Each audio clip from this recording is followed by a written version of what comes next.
Hey, yo, hey, yo, hey, yo, hey, yo, hey, yo. Jeez. I just downed half a bottle of San Pel and I'm ready to stream. Welcome to the broadcast on August 28th, 2025. The Atrioc stream is live, and I am happy to see you. Buy the Lotus thing for the 6 months.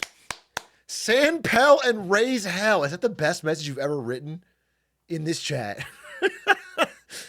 Some people have probably 100,000 messages in this chat, and you might have just peaked. You might have just peaked with San Pel and raise hell, dude.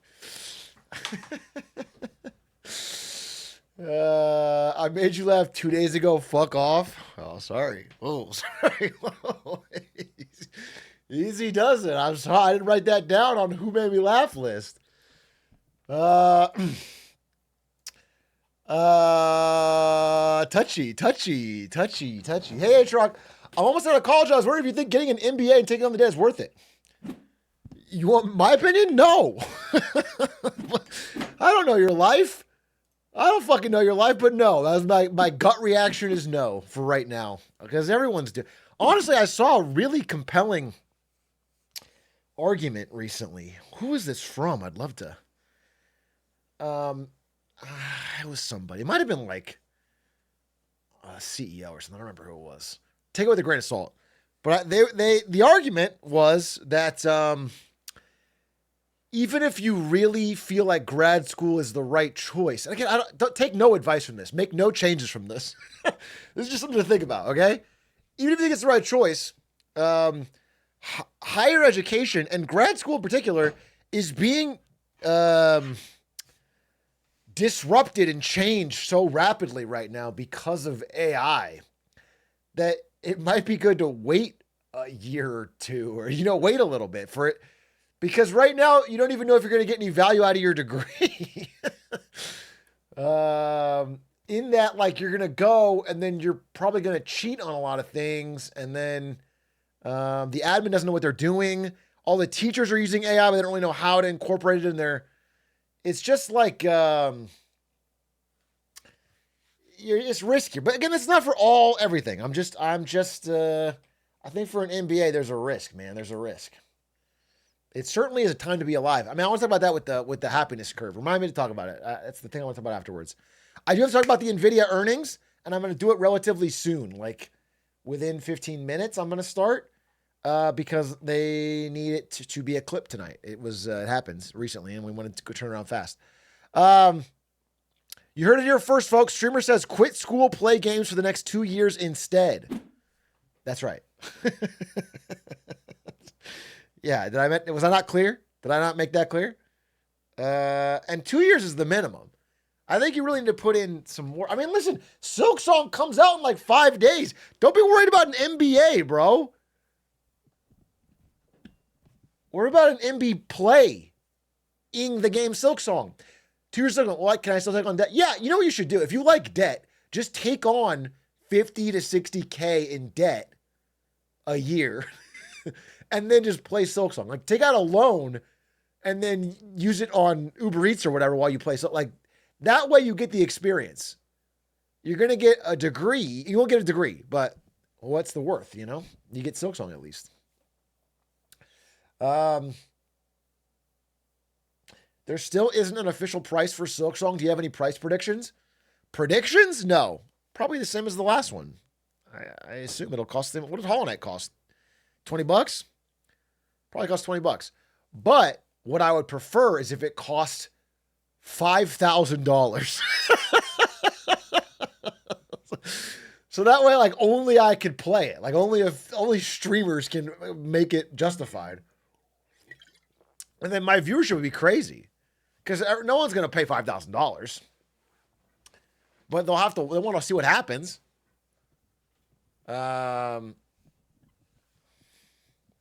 Hollow Knight was 15. Dare I say it?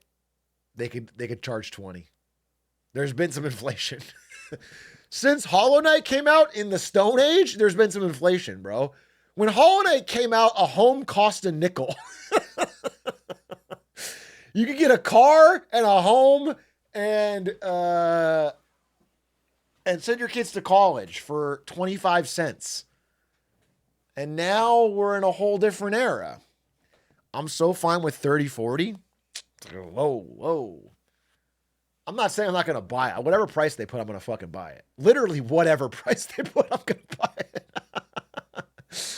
I mean, unless it's actually over $5,000. But 30, I feel like one of the things that, correct me if I'm wrong, but one of the things that made Hollow Knight an instant indie classic was how much value you got for the price. People really loved that Hollow Knight cost $15, I thought it was $20, but $15. And that's one of the things they mentioned a lot. They people, I think it's one of the reasons that made it so enduring and popular and big. You could give it a chance. It's a weird game. It's a little different. It's a little off-putting. Maybe you don't, but you could give it a chance because it wasn't so expensive.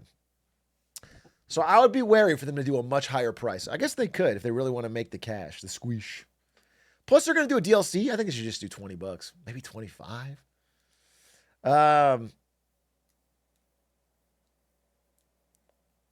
It's not like the other. I played and never finished it, but still feel like I got my money's worth. Bro, I don't understand this. I don't understand. It depends on how early you quit, actually. I could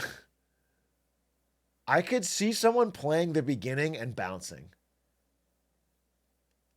But I can't see someone playing 3/4 and being like, all right. I can't see that. But maybe I'm fucking, I don't know. I don't get it.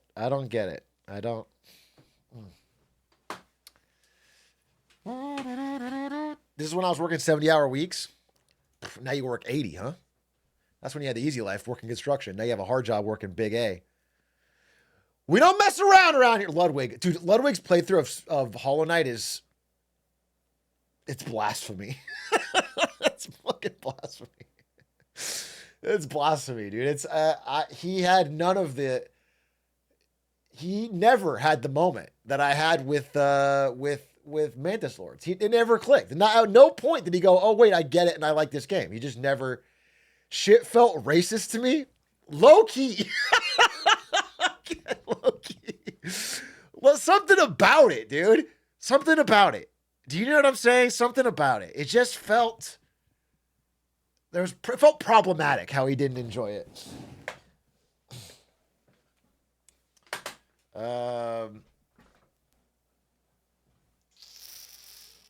He said Hornet with a hard H. That's what I don't know about that. Spread the word on Blue Sky, folks. Cancel Lud for his playthrough of Hollow Knight. Actually, someone else maybe crash out. Not crash out, I'm joking, but Librarian posted a clip of Northern Lion. Silksong Rage Bait. Did you see this? We will not be playing Silksong. Regardless of its reviews, we'll be being indifferent to Silksong. And the reason is, I hate going back for stuff. I hate when I get to my car and then I forget about my car keys. I'm like, oh, what the hell? Now I got to go back into the house. They made a whole game. Apollo, did you see this? They made a whole game about getting to your car, but you don't have car keys. So now you got to go into your basement and get a fucking pogo stick that lets you jump up to the shelf where you've got your car keys. Only, oh, wait, your garage door opener is inside something that you need to become really tiny to get into. You have to get into your crawl space in order to be able to get the garage door opener. That sounds fun. And then you go to click it, but there's no batteries. Oh, to get the batteries, you got to get the... Loki, this was your take? Yeah, this is my exact take when I played Hollow Knight to begin with. And now I'm enlightened. I'm a higher being. I'm on a different level, okay? And now I look down on this and I scoff a bit. Lock that you got to use the pogo stick to get a key that goes into a lock that unlocks, that gets the batteries, but you don't have the screwdriver to unlock the back of the garage door opener to put the batteries in. So there's something you got to use a shovel. We don't understand is that is life. I figured it out. Life is just finding the different boots for things you need. Okay? Before you get a job, you have to go learn how to do the job. You get the fucking job boots. I had to get the marketing boots to go work the marketing job. Okay? Everything you do in life is just getting the right boots. If you want to have a loving, long-lasting relationship, you have to build yourself into the type of person who can have that. You have to get the love boots. Okay? You have to get the self-reflection boots in order to be able to improve on your... These are things you have to do. So the Metroidvania is not something different or foreign. It is actually so very human and expressive of what our lives are like. Okay? And I'm very excited for it. And I had the same take, and I promise people, if they just give it a chance, it actually is just a good game straight up through and through.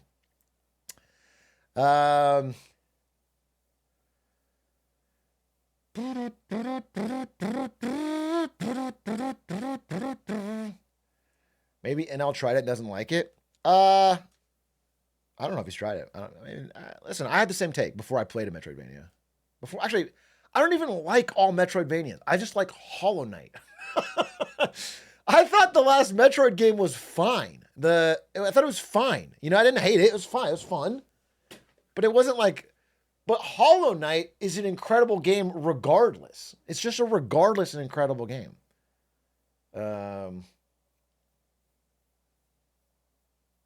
Metroid was good. Metroid Dread. Yeah, Dread. I enjoyed Dread. I played the full thing on stream. I had a good time. I rarely, I'll play a full game on stream and beat it. It took me 5 days in a row of playing it. Viewership was like in the tank, dude. It was, so I must have enjoyed it, but it wasn't like in my top 50. It was fine. And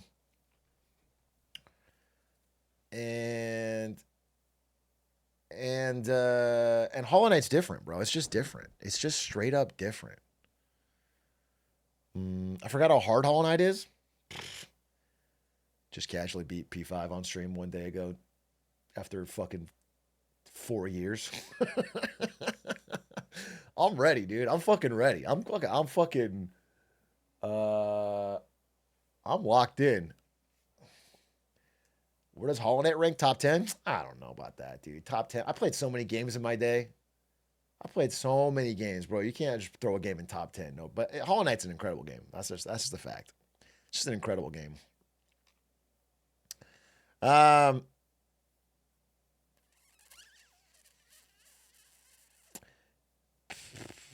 remember NL saying he thought it was a 9 out of 10, but people were mad he didn't say it was a 10 out of 10. That's just chatters, bro. Chatters are dumb. I mean, did he actually play it through and call it a 9 out of 10? Here's the thing is, I'm going to say it, dude. Sometimes I feel like people play these games. Like, it annoys me if you watch a content creator. I'm not talking about anyone. I'm talking about anyone. You watch a content creator play a game on stream. They're rushing through it. They clearly aren't even having that much fun. They don't even beat it sometimes. And they go, yeah, 9 out of 10, 10 out of 10. Like, it's so obvious you're pandering because you know the chat wants to hear that, but you didn't actually like it. You didn't like, just say you're fucking 5 out of 10 or say what you really think. Say it. I know you don't mean it. I know you don't mean it, bro.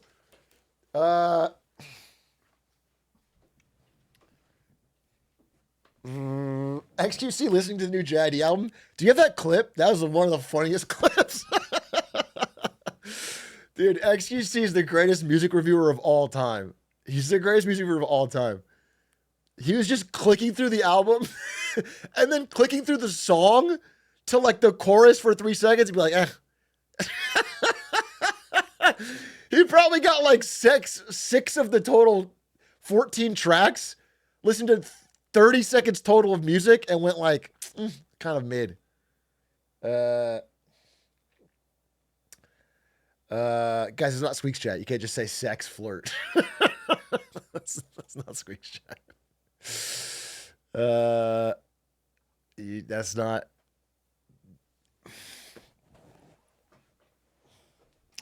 That's literally how I rate new songs. I mean, he's the man for you. It's DJ Toenail. Did you see J-Reg's video on NIMBYs? Saw a part of it. He did say one of the funniest lines I ever heard. He said, I'm NIMBY in my own backyard and YIMBY in everyone else's.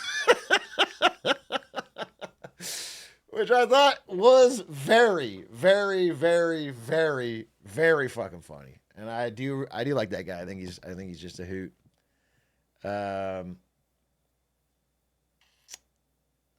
But the video was really long, and so I didn't watch it. I was too busy skipping through like XUC.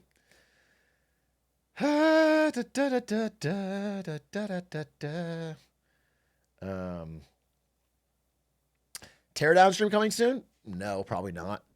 I got Silksong coming soon. I'm not doing a ton of gaming until Silksong, which is in 1 week from today. But I might play that Is My Seat Taken game, because that looked really fun.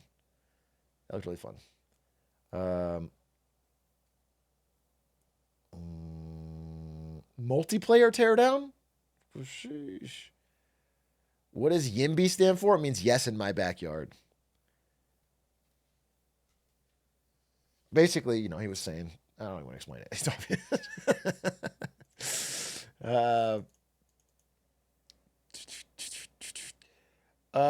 Music Man Oliver, thank you for the prime. Are you done with Peak? We might do another group stream. I'm trying to get this Bros vs. Pros hooked up. It's like wrangling cats, bro. I got to get Hera and Squeaks and Lud and Stans. And Stans won't stream weekends. And he won't stream after 2 p.m. And Hera's gone on some days. And Ludwig's fucking... he got to cram 50 sponsors in to pay for his drug addiction. And so it's just like I got to fucking... I gotta try and set it up, but Squeaks is just over available. Yeah, I mean Squeaks is pretty easy, I guess. I mean, whenever Squeaks is not streaming, he's just playing games offline on Steam, so it's not like it'd be hard to rope him in.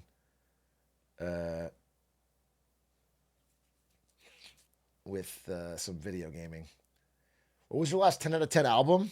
I don't know. I'm a fucking millennial hip-hop fan.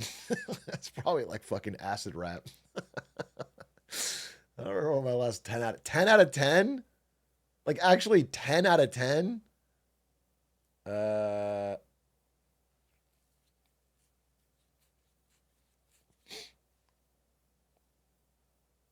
I can't think of anything after acid rap that I thought was 10 out of 10.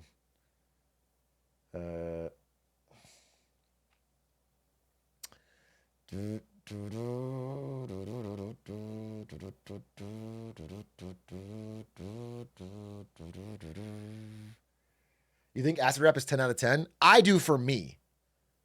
I've already had this conversation with people who I care more about.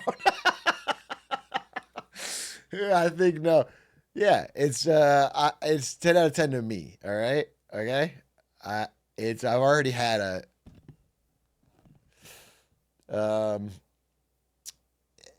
just hit at the right time in my life, you know? Acid rap was when I was getting in a fucking beat up Ford Focus to drive from Colorado, my parents' house, to California with no plan to try and make it in esports. And I just played acid rap the whole way. And I was like hustling, and it was just a great album. It's just perfect. It just reminds me of that time in my life, and I really enjoyed it. And it's a vibe. You've been waiting a while for another 10 out of 10? Yeah, probably. I mean, I've liked a lot of music, but that was my last 10 out of 10. That was like when I would listen to every song on it. You listen to it for 16 hours? Probably, yeah. Hope you're having a good day. I played Melee for the first time. I thought it was amazing. Thanks for opening me to the game.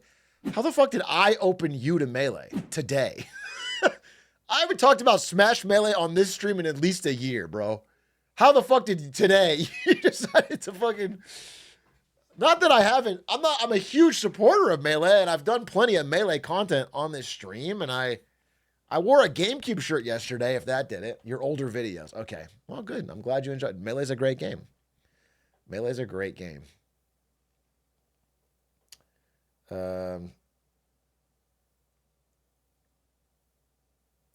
Hey, Shark, I got into stocks for the first time in my life, and now I'm even more stressed all the time.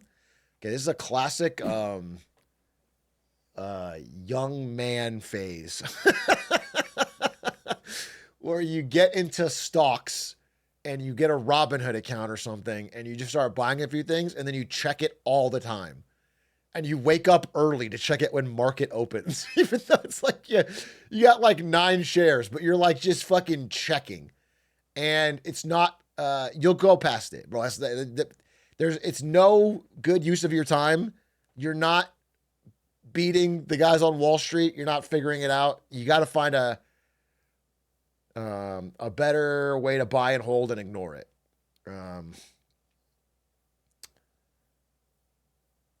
But yeah, whatever. Just be careful with the money, because the way you get out of that phase is usually by you make a big stupid bet and you lose a lot of money. How it happens to most people is you make a big stupid bet and you lose a lot of money, and then you go, oh, I realize that oops. And so just be careful with that. Guy who gets into stocks to fix his sleep schedule by checking when market opens could actually work, bro. You're waking up at 6 a.m. every day. So you can be there for East Coast bell. It's actually not a bad fucking idea.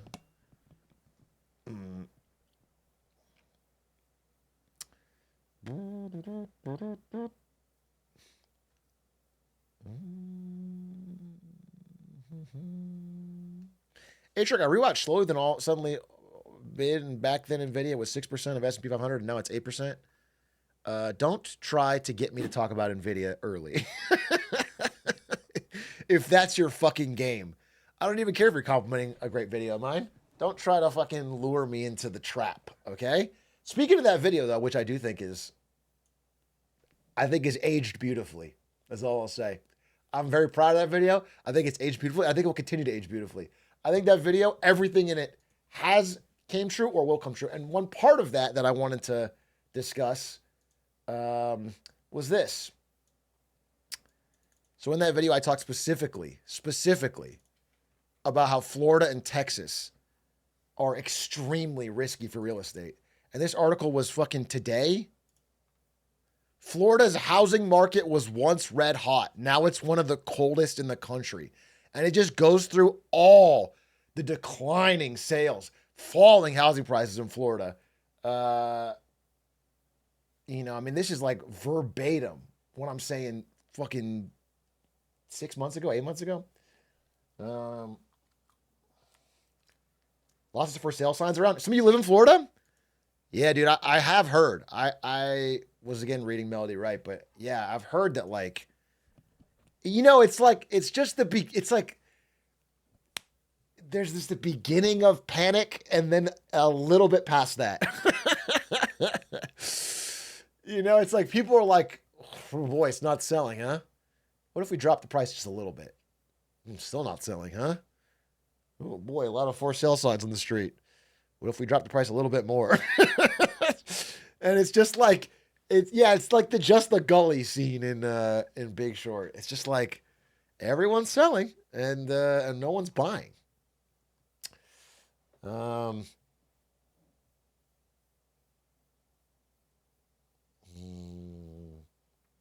don't understand why the stock market has an opening time. Like with modern tech, why isn't it just open all the time? It's actually a good question. People your age, I'm assuming young, I'm assuming 20s, are asking this nonstop. And so a lot of the exchanges are trying to shift to a 24-hour model. They're thinking about, they're trying to do it. Especially the non-NYSE, because they want to compete with the NYSE. And it's because crypto trades 24 hours and everyone's gotten used to it. The reason you wouldn't want to do it is because, first of all, the people who do this professionally have to sleep eventually. Like they have to be able to monitor the market and they have to be able to sleep. And secondly, is nobody wants how do I put this? Like if there's a set number of hours in the day, here, if I could draw this. I actually think this drawing will be helpful, but maybe I'm wrong. It'll just be lines. Um, like if this is the 24-hour cycle and you can only trade in this window, well, that makes this part very, here, I'm going to use pretend like it's water. It's very liquid. There's a lot of activity here. So you can always get a buy or a sell. Things are buying and selling.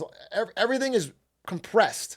But if you get rid of these barriers, then you end up with a lot of periods where there's no buyers or sellers. Things aren't as liquid. And in fact, you may be able to have like abuses of this system. So let's say you wake up at 3 a.m. when there's no traders and you can dump a bunch of shares or something and drastically move the price because there's not a lot of liquidity. There's just a more chance of being able to do fucked things, to be able to move the price with small amounts of stock. You really want to have a very liquid market so you're getting accurate prices. Is why. Okay? If that makes sense. But people like you are demanding it, and it may happen, regardless of what I say or whether the benefits would be. Because people want 24 hours, baby.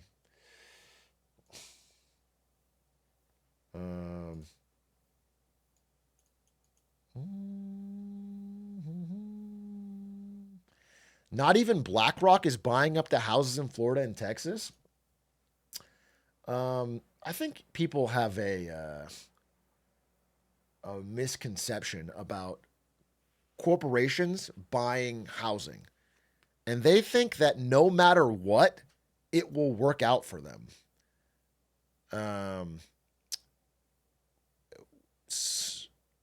In fact, it can be very foolish on their end.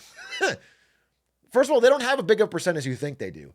But when they buy these houses, because they expect the price to go up, they expect to be able to, or the rental price to be able to go up. If they buy, a bunch of developments, they want to be able to raise the rent every year. But if they notice that no one's buying and, maybe rents are falling because no one can afford it, then in fact, they're losing money. They've lost a bunch of money and they're panicking. They have to unload and sell. I mean, some of these corporations are unloading their stock of housing because they're scared. They're spooked. So,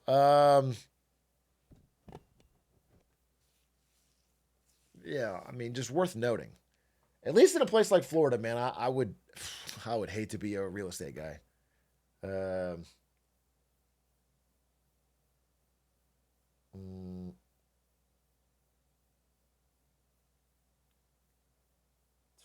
Spartan Cool Code, David, the 37 months. Can I buy a house with my 37 months of equity in Atrioc? Abso-fucking-lutely. You march down to the nearest broker, and you tell them you're a 37-month Atrioc sub, and they'll say, "Sir, we've got our finest mansion for you." They'll probably bow, but to be kind, say, "Stand up. We're all equals here," even though you know you're better. Even though you know you're better because you're a 37-month Atrioc sub, be like, "Hey, we're all equals here. It doesn't matter." And then he'll give you probably at least a fucking 5-6 bedroom mansion.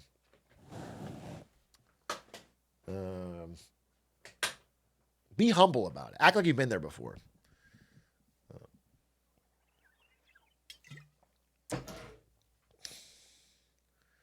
What was I had something else actually important to say, but then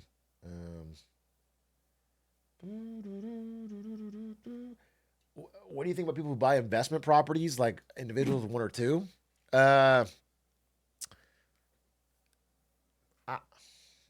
Maybe. Here's the problem: is a lot of people buy a place thinking they're going to Airbnb it out and make a bunch of money, and then when Airbnb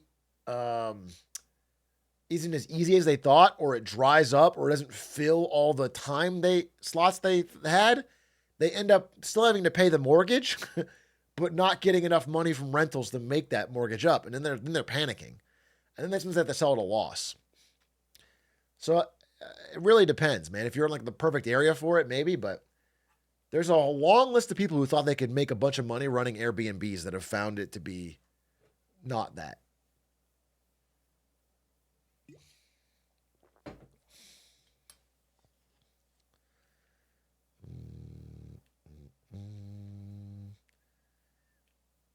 Why don't you buy? What do you mean? Listen, my money's in gold, baby. GOLD. I'm not putting in no damn properties. What am I, a landlord? What if I became a landlord, but I gave free rent to all my chatters? We could all live in the same apartment complex.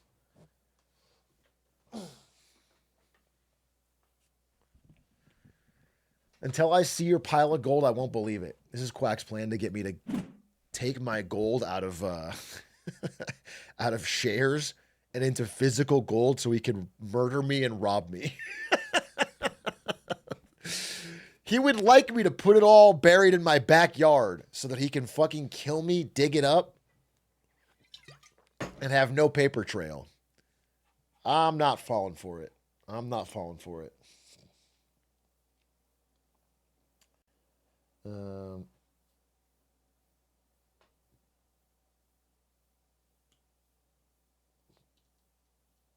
What? I had an Uber driver who spent the entire ride telling me I could pay my rent by attaching a promissory note to my lease. Because the lease represents a line of credit they gave me equal to the value of the lease. At one point, he pulled out an AI assistant to prove his point because I questioned it. There's so much to unpack here. Wait, is he saying that, like, your landlord asks for your rent and then you give him an IOU attached to your lease? And that's legal and good? And he was telling you this while you're in an Uber ride that you... And then because you said, are you sure about that? He brought out ChatGPT? It's kind of fire. Did you see the... apparently, you know, South Park's always been able to have some shifts in the culture, but apparently people were finally seeing the downside of ChatGPT after this. That's pretty good. I think they still got it after all these years, man. They're still in tune. Armin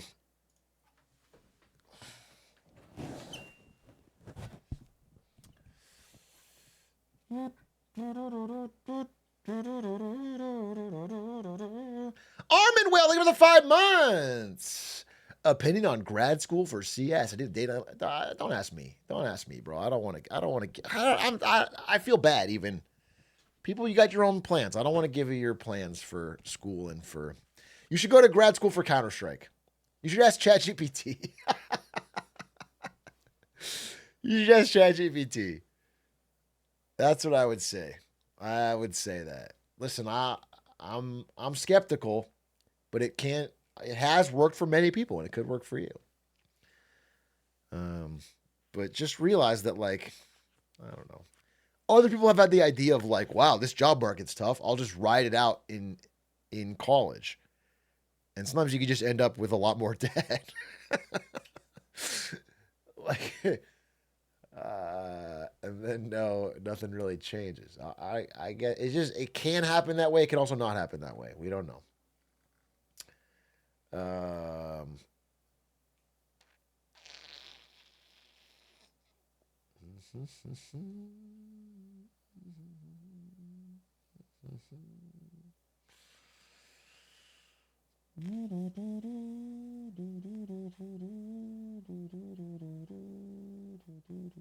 Just don't become a streamer. It's the hardest job around. That's what I'm fucking saying. That's what I'm fucking saying. That's the last thing you want to do. God, the burden on your shoulders will be immense. You'll make you wish you joined the Marines. I'll tell you that. Every day I wake up and I wake up in my bed and I pray that I open my eyes and I'm in the middle of an active war zone fighting. And then I wake up and I realize I'm a streamer and I'm like, oh no, it's fucking harder than I thought. It's like way harder. Um,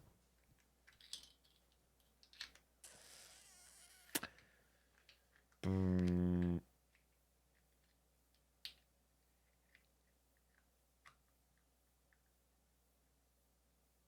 as someone who joined the Marines, that shit was a cakewalk compared to streaming.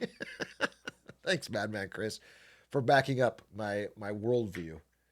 Um,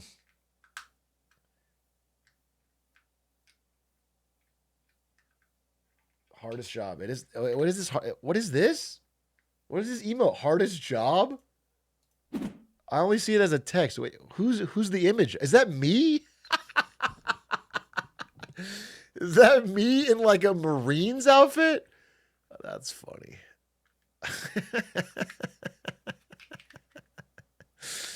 It's me as a Marine with a spoon. Hardest job. That's powerful stuff. That's art. That is art. It is the hardest job. I'm so glad you guys all agree collectively.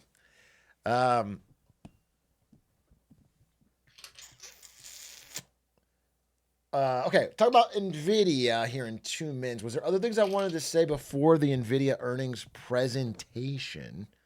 Because it is a big dill pickle.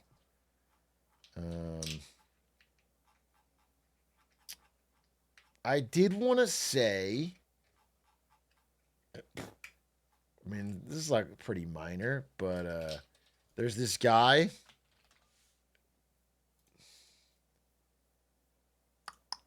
Christopher Waller.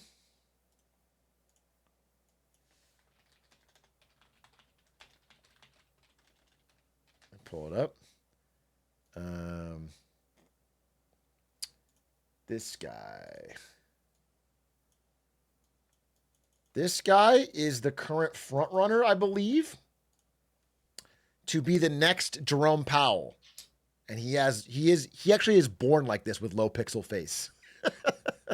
This is a real affliction. He has low pixel face. This is a high resolution photo of a low pixel man. Anyway, Christopher Waller is likely in the current running to be our next Fed chair. And this is because he is nonstop pandering to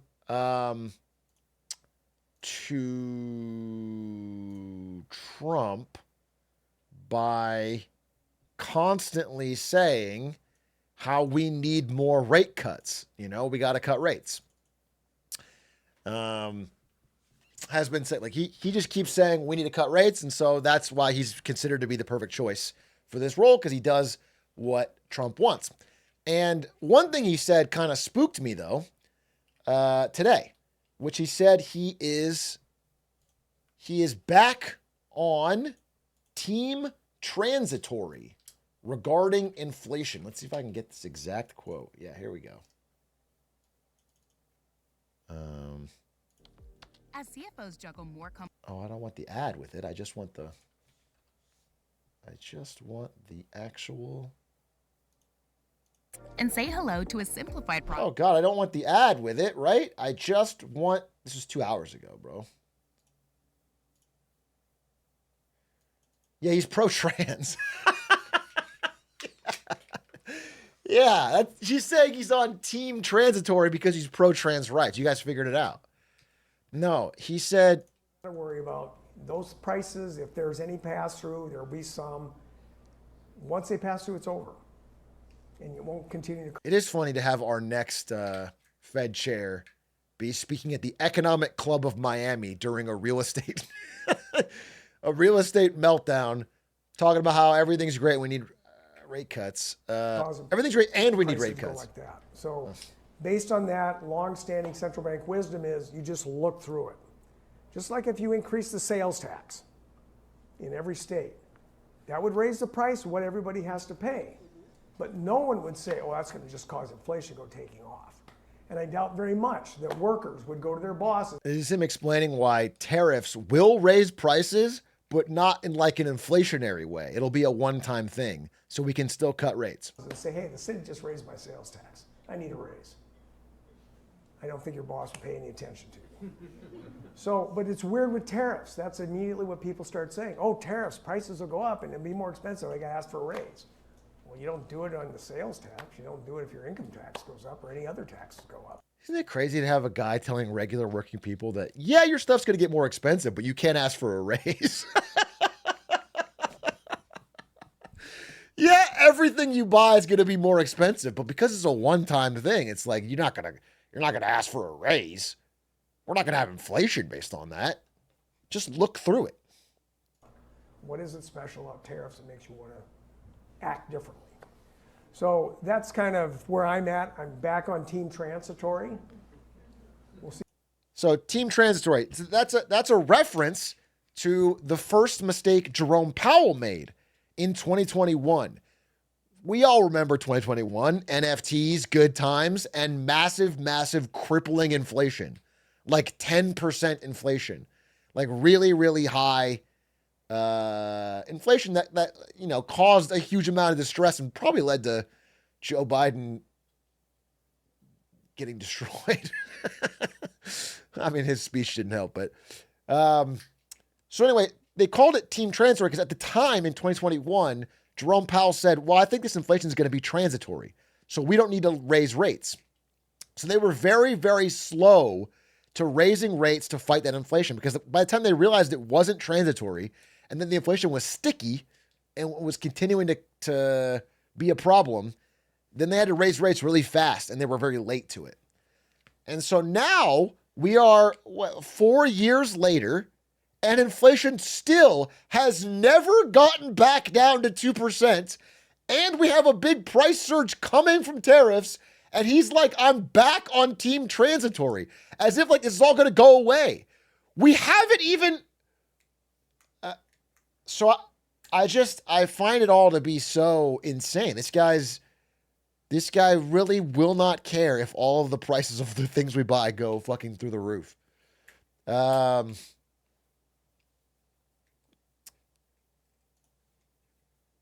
maybe he's doing it to get the job and he'll be more level-headed, but I'm kind of sick of that being my only theory.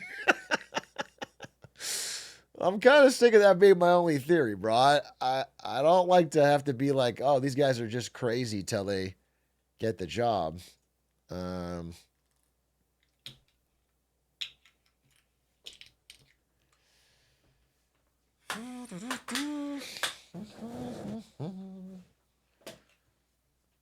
I thought Powell was thinking about tariffs being transitory too. Yeah, he did. I mentioned this. But Powell's not at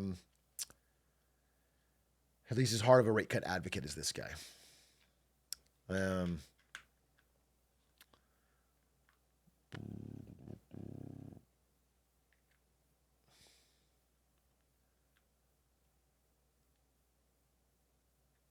Even Mr. Wonderful said in an interview today that rate cuts will lead to hyperinflation. Mr. Wonderful said that? That's out of character. Mr. Wonderful hyperinflation.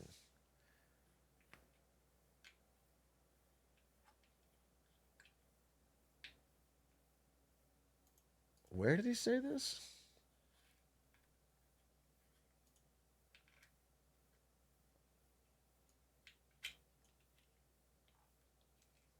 Dude, Mr. Wonderful. I don't care what he said, bro. I can't find it, but his profile picture is him holding up two like $100,000 watches to cover his eyes. What a fucking cartoon character. What a cartoon character, bro.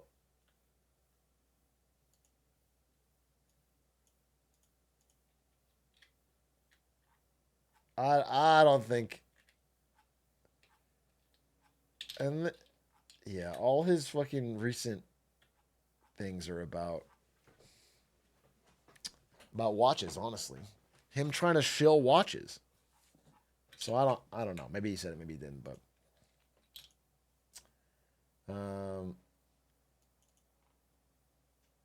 let's see. What's this? O'Leary warns of hyperinflation if Trump sets interest rates. Okay, that's a little different. I mean, this is true. This is today. Yeah, just to be clear, this is not just if the Fed cuts. This is if Trump personally is setting interest rates. If the Fed is no longer independent and Donald Trump can just raise or lower them at will, then it's real trouble. And I do agree. Yeah. I mean, that's not just, that's the Turkey example that I showed with Erdogan. But you could find that for many countries. Once the president or the leader, supreme leader, can control the central bank, hyperinflation is soon to follow.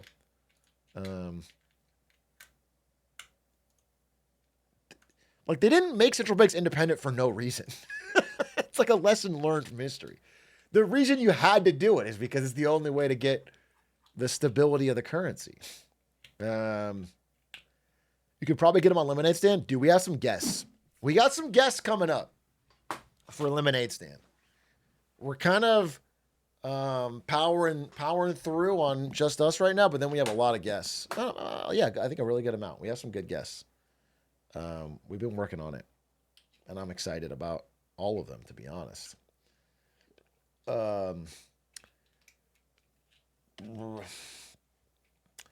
It's our first guest is a 3-part discussion between Mr. Beast, Xi Jinping, and the ghost of Joe Biden, who will have died by the time we record.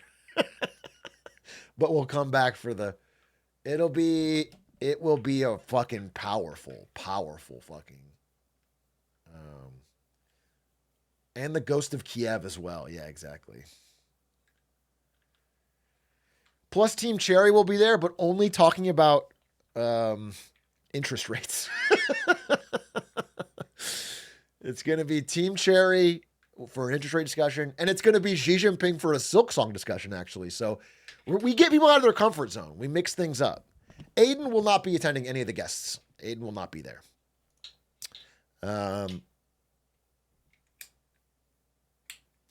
Just me, Doug, and Xi Jinping. Mao, Lenin, Max debate to follow. I assume you meant Marx, but it's way more funny to think I got the ghost of Mao, Lenin, and my friend Max. The big three. Sort of to discuss just this dude named Max. Max Verstappen. Chairman Mao, Vladimir Lenin, and Max Verstappen are going to discuss economic theory. Black Boy Max. It's going to be good. It's going to be fucking good. It's going to be wild. It's going to be wet. It's going to be wild. All right, let me get this PowerPoint up here. Now, the problem is I have 1, 2, 3, 4, 5, 6 PowerPoints open. And this will auto pick the oldest opened one. So I need to save them. Save this one as return from saved.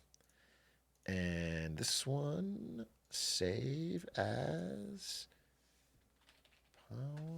and this one is superheroes, and this one is Cracker Barrel Woker Barrel, we'll call it. Woker Barrel V1 already exists. Okay, Woker Barrel V2. I guess my naming scheme is fucking locked in.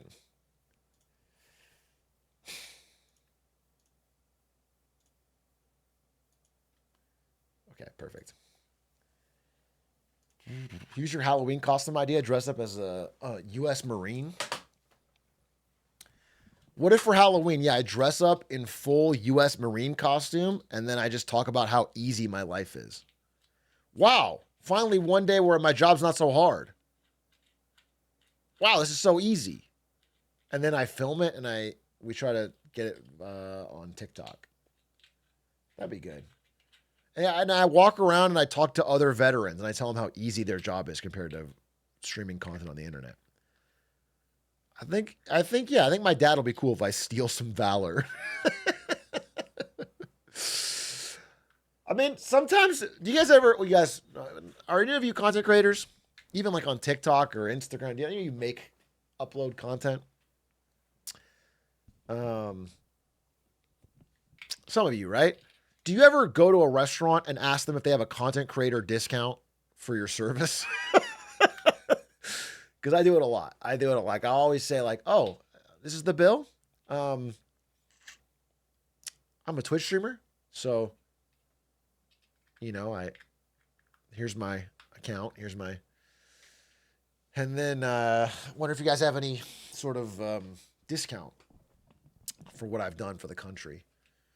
And usually they'll say thank you for your service and they'll salute, but you did take a military discount, little bro? Okay, this is a mistelling of the story. I had until, I don't know, it's 27, 26, 27, 28, something around that. I had a military ID because I grew up on a military base, okay? And I still bank with the military because they have the best banks. And so whenever I'd go places, I would pay with the USAA military credit card or the debit card, or I would have a military ID. And I would often get thanked for my service. And sometimes you get tired of doing the whole explanation of being like, oh, actually, and then they feel weird. You say, oh, thanks, and you leave. You just say, oh, you're welcome. Okay? Or you just fucking move on. All right? Do you salute back? They don't actually salute. They'll just say a lot. Like if you're boarding an airplane, the lady doing your ticket or whatever will say, thank you for your service. And I don't go, oh, I'm not going to hold up the line and be like, actually, I didn't serve. So you misread this. Okay? You just, when I stand and I full salute.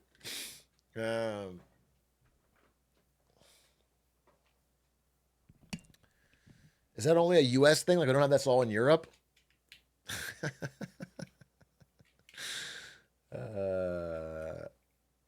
Yeah, it's not a European thing. Yeah, that's correct.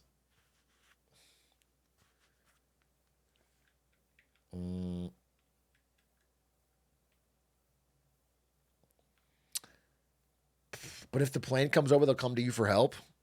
I'm Mark Wahlberg style, bro. I'd be a problem if they try to take over the plane. I'd use my hitman skills. But anyway, so sometimes you get thanked for the service, but sometimes they give you a discount. Sometimes they'll do a 15% discount at checkout. Atrioc famously thinks he can figure out how to fly a plane after the third crash. I don't remember saying this. But I stand by it. I don't remember saying this, but I immediately stand by it. I think if somehow I couldn't die, 3 crashes, I would get it. 3 crashes, I would get it.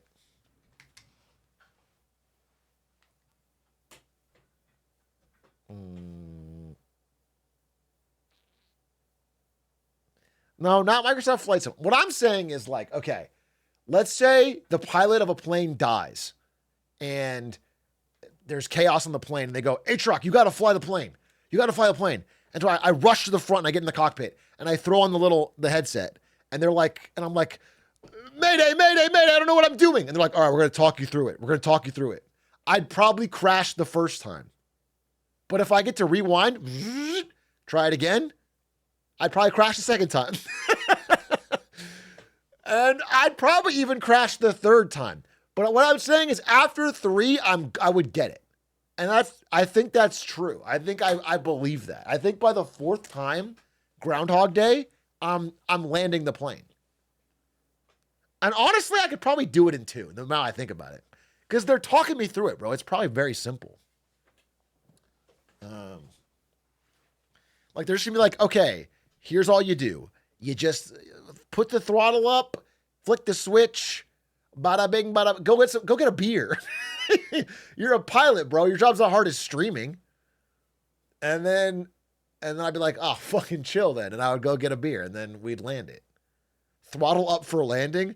I'm not going to land lame. You think I'm going to try and little touchdown? I'm going to fucking gun it. I'm going to wicked. Probably peel out when I land and do a fucking spin. Okay, I'm going to drift the plane.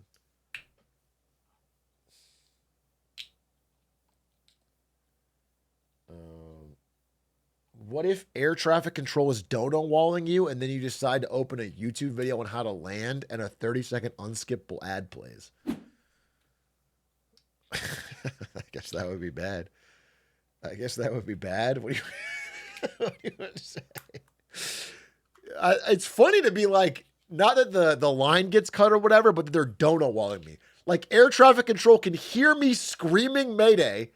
They know I'm the only hope to get the plane down, and they're dodo walling me? Why? Why would they?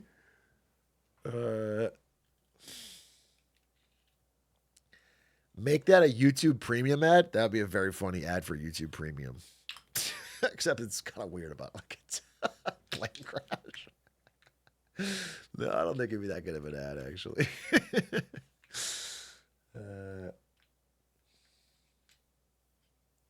As a professional search and rescue pilot, you got this, Big A. It's not that hard. Enough said. I'm sorry, but enough said. I'm sorry, but like the fucking professional is here, and they're telling me that I got this, and I really think I pick it up rather quickly. As a pilot, I also agree. There we go. Hop on Flight Sim. Let's see it. No, Flight Sim is not. You gotta be in a real plane, okay? It's like you saying I could be a streamer. I played Streaming Simulator. You know what I'm saying? It's like you gotta be live, bro. Do you understand? I can't tell you how to do it until you're live.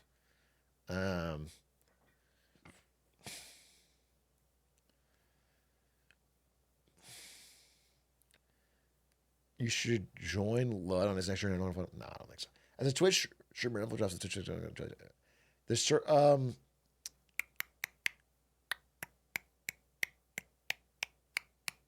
There needs to be lives at stake. Yeah, exactly. There needs to be lives at stake.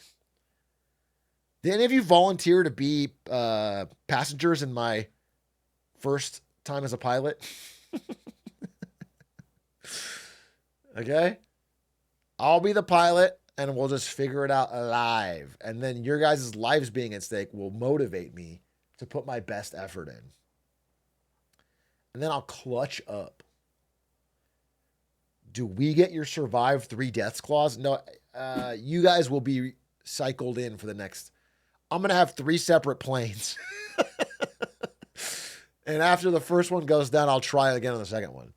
So ideally, you'd want to be in the 3rd plane based on my odds, but did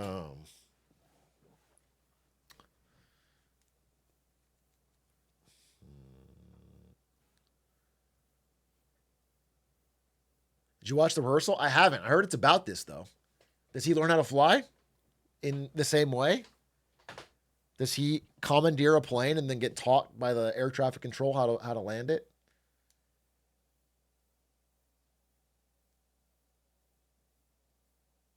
Are you playing? Is this seat taken? Maybe. I have to do this NVIDIA presentation, and I'm going to do it right about meow, said the cat. Yeah, okay, let's fucking do it. Wait, I need one more picture. And then right after this, I want to talk about the happiness curve. Okay? I want to talk about the happiness curve.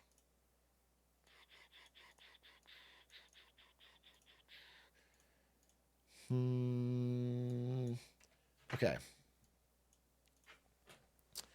Okay. All right. Let's fucking go. Let's fucking go. Okie dokie artichoke. Please watch this TikTok about the legitimacy of the Nvidia China sale. I'm talking about that right now. Okay. Yesterday, afternoon, after the closing bell of the stock exchange, Nvidia reported earnings. Here, wait, we'll get a little music song.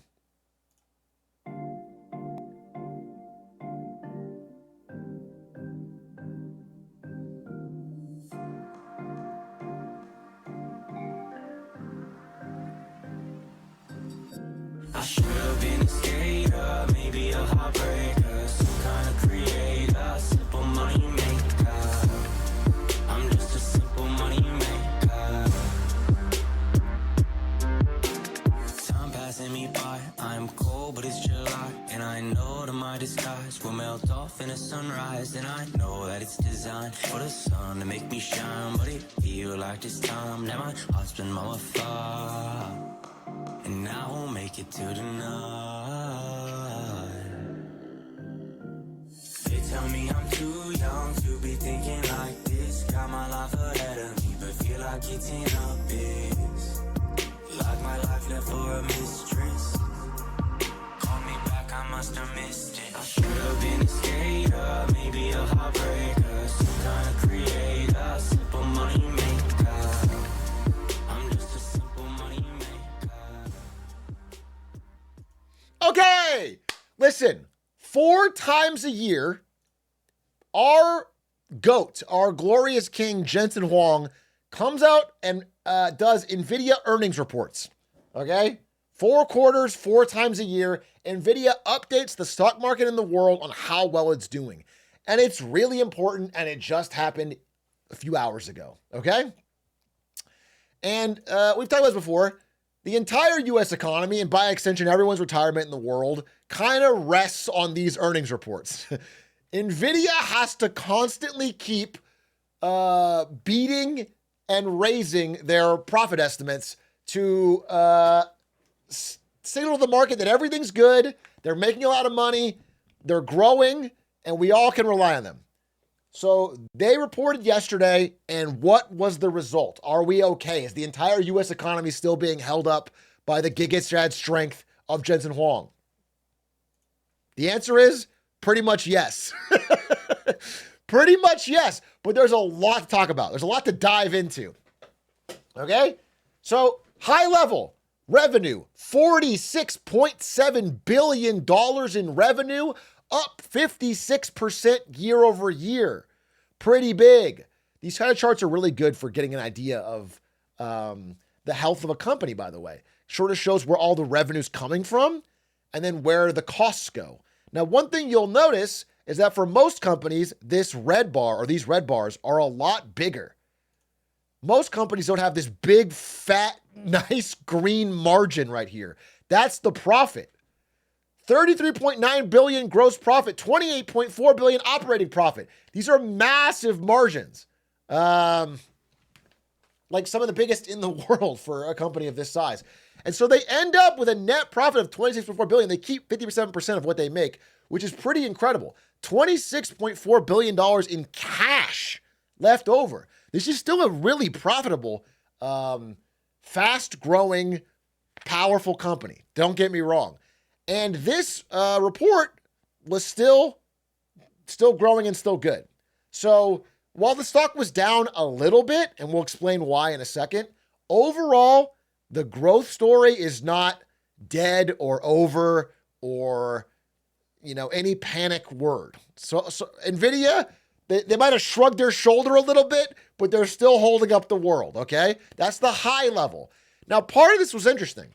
Now, again, when I worked at Nvidia, which probably ended right around here, and I started like 4 years before this, gaming, the part in light green here, gaming was the biggest segment of the business. It was a gaming company.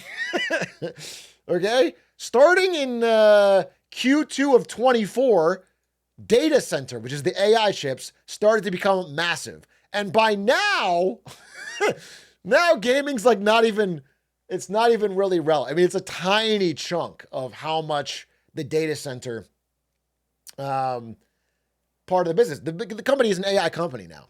That being said, gaming was actually the surprise upside of this report.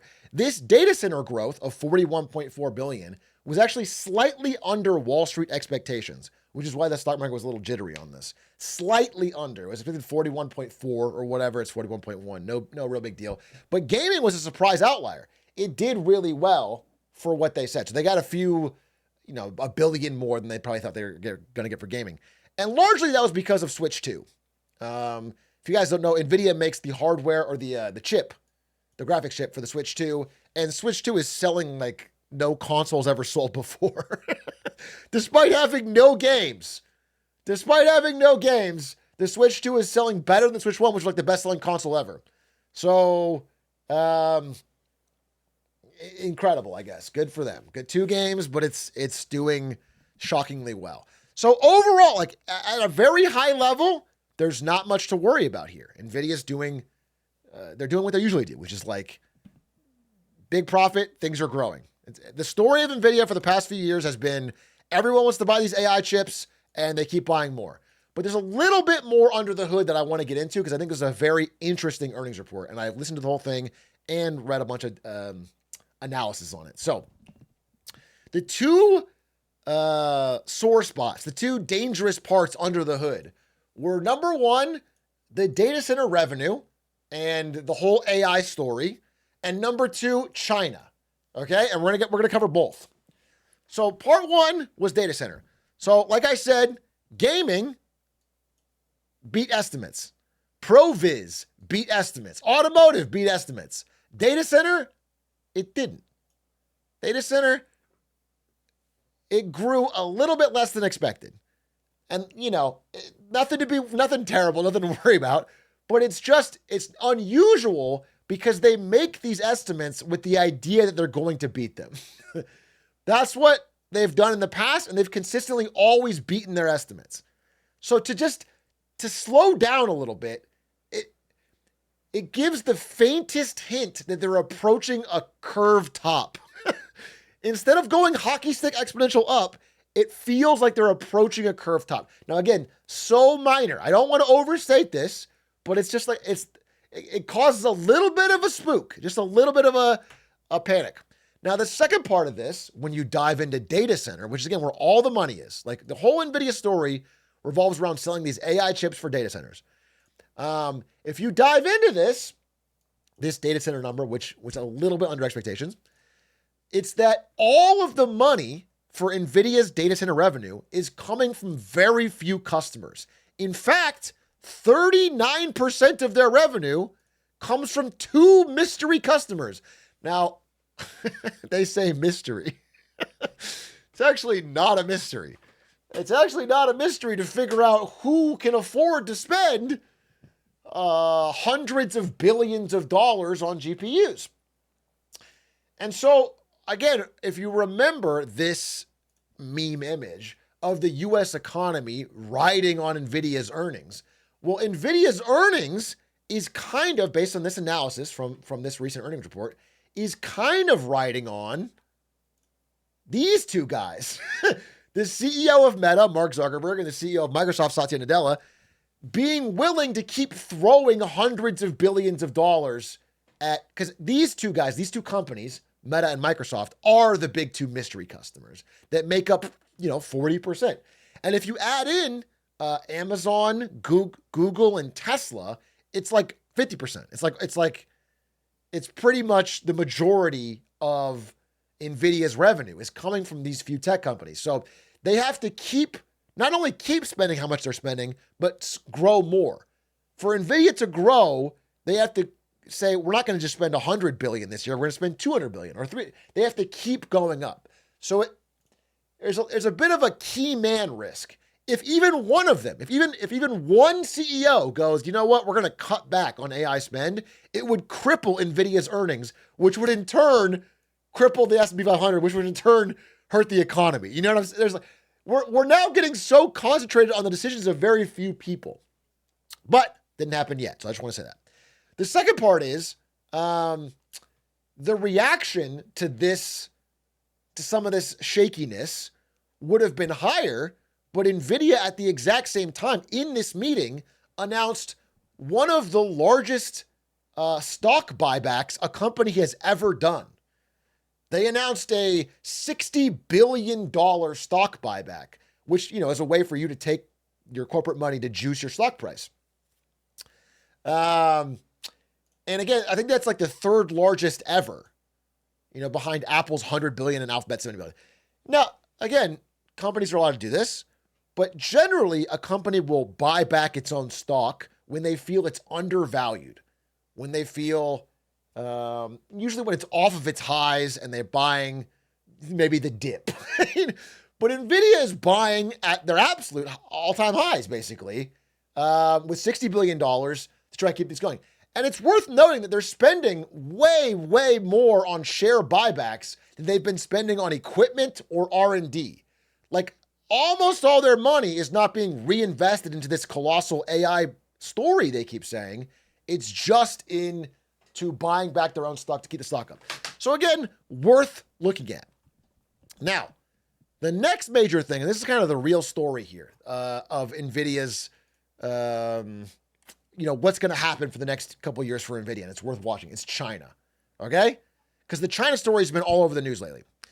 So we know that NVIDIA gets about roughly 10, 15% of their revenue from China in a normal year.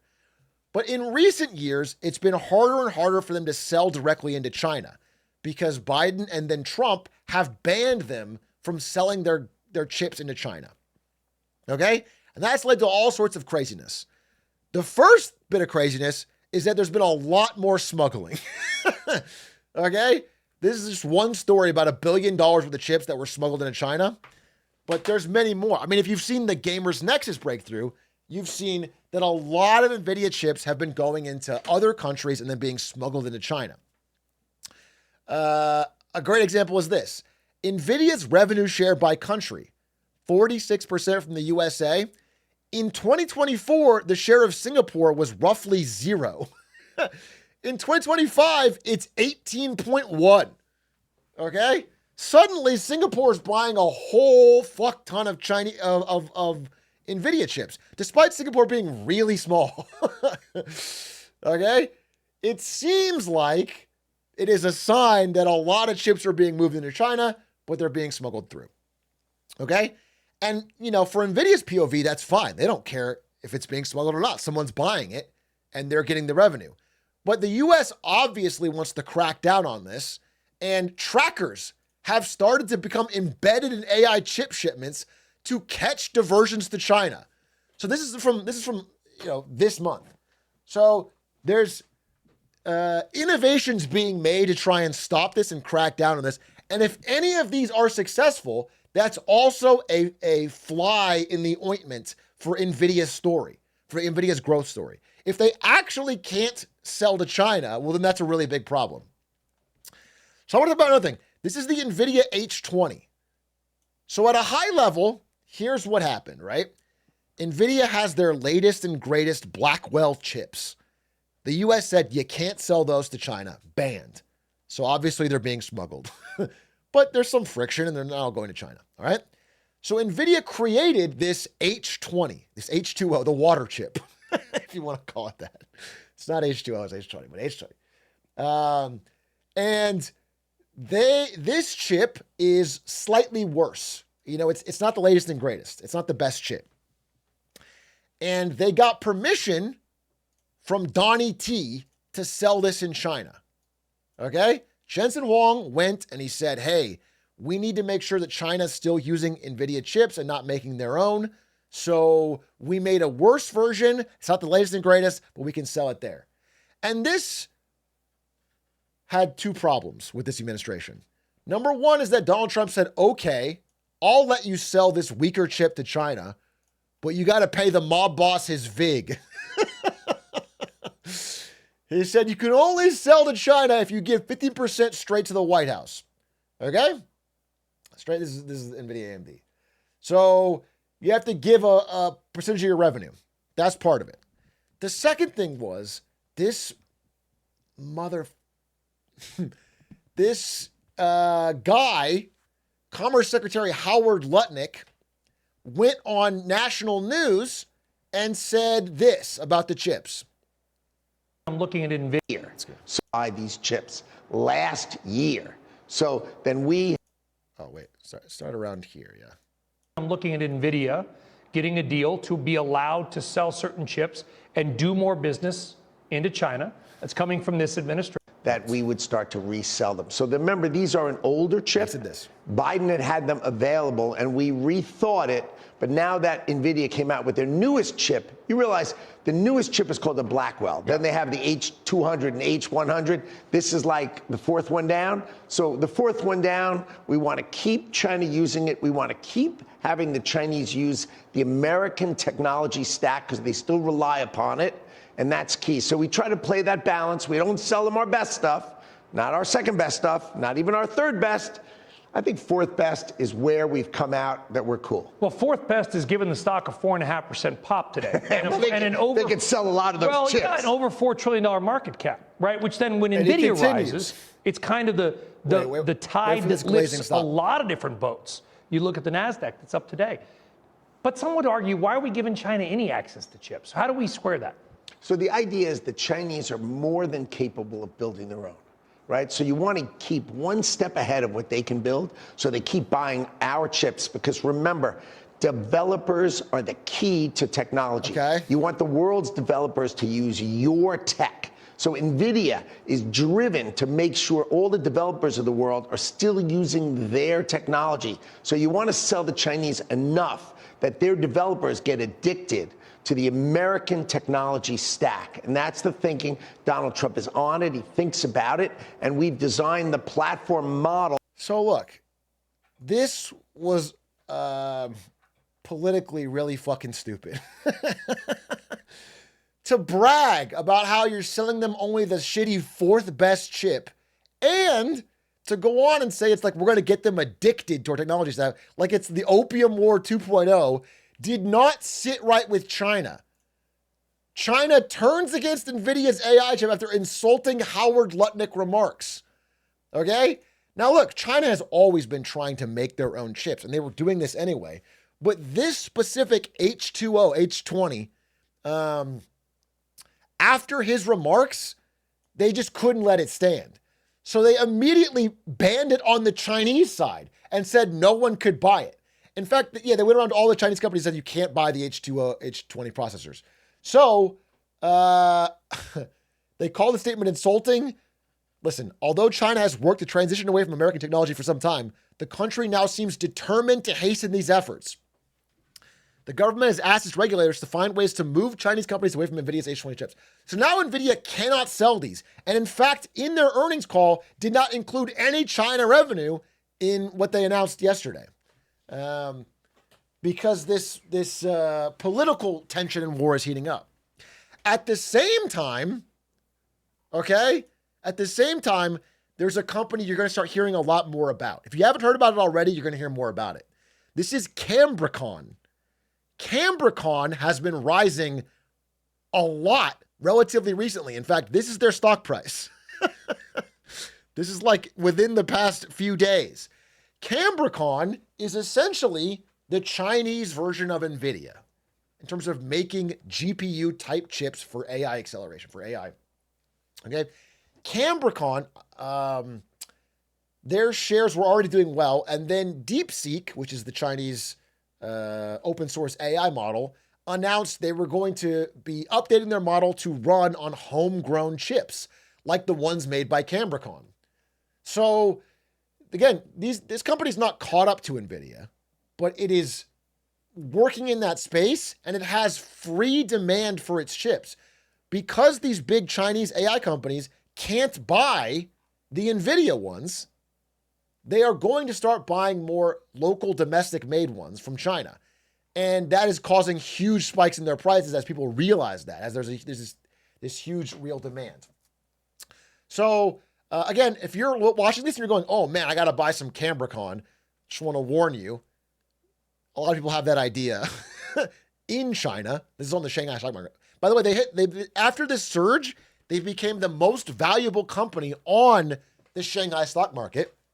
Right ahead of what is it? Muay Thai? Muay Thai? How do you pronounce this? The liquor. this company. This company. Can you see? Oh, you can see it. This company. If you ever had this stuff, does not Muay Thai.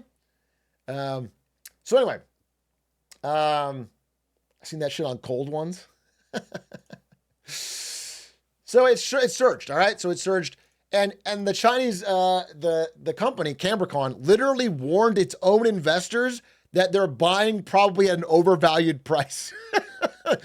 Like, I've never really seen a company do that, but they basically said, "Hey, this is crazy. We tripled in like no time.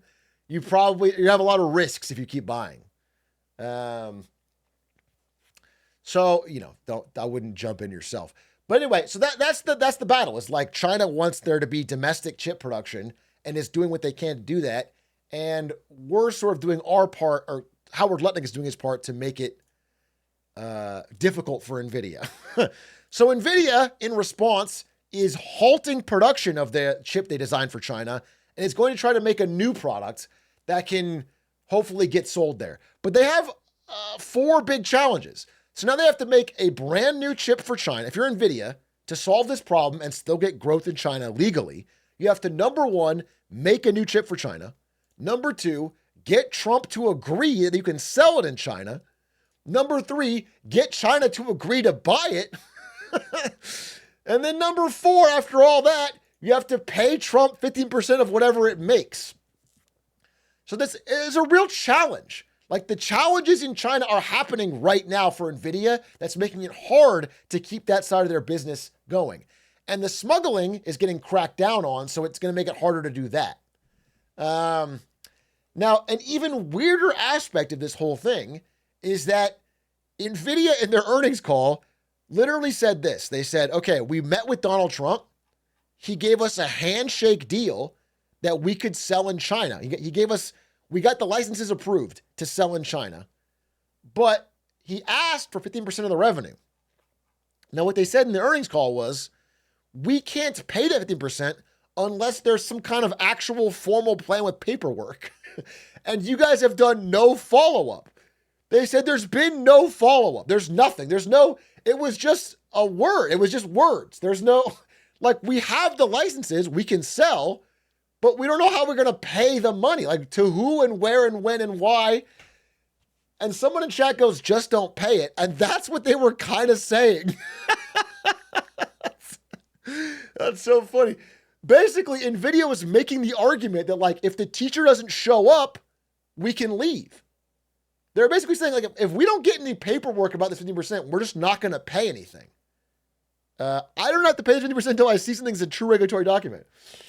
So if Trump forgore, then they're going to just get by without paying. However, I saw a pretty good analysis of this, which basically said if Nvidia tries to do that, based on the way, Trump has been acting recently, they're going to get Jack Ma'd, which is where Jack Ma thought he had the regulatory approval to launch his Ant Financial Company, and then Xi Jinping little broed him, showed up and completely halted it, and then he disappeared for a while. I'm not going to say Colette Kress or Jensen Huang's going to disappear. What I'm saying is, if they decide to try and go around paying their VIG, they're going to get blocked. They will not get the export licenses signed. So that's the race right now. China is trying to find its own Nvidia. Cambricon and Huawei are sort of the front runners. And Nvidia is trying to somehow balance. I mean, Jensen Huang is like going in interviews in America and saying President Trump has a great plan for the future of this country and America needs to lead in AI. And he's like going to China and saying, like, I'm Chinese. I can speak Chinese and I'm Chinese American. Like, he's literally trying to balance two things to be able to keep this place running, to be able to keep sales going across the world. And I'm just, I think one of the lessons of this earnings call is that all is getting harder and harder to balance. The political is meeting the business side, and it's becoming hard. There's more and more friction. Just having the better product is not enough anymore with the political stakes. So that's where we find ourselves. Two big threats to NVIDIA's future. However, in the present, they are still doing incredibly, incredibly well. They are an extremely profitable company, and it'd be hard to bet against them, man. It'd be hard to bet against them. Compared to anyone else in AI, they are making actual, real cash profit. And I think that's the update on the earnings. I hope that helps you understand. Thanks for watching. There are so many individual vulnerable points. Yeah, that's what it's saying. It's like this teetering tower, and there's a lot of like little Jenga blocks. And if any one of them gets pulled, I think it's dangerous. But right now, it's all holding.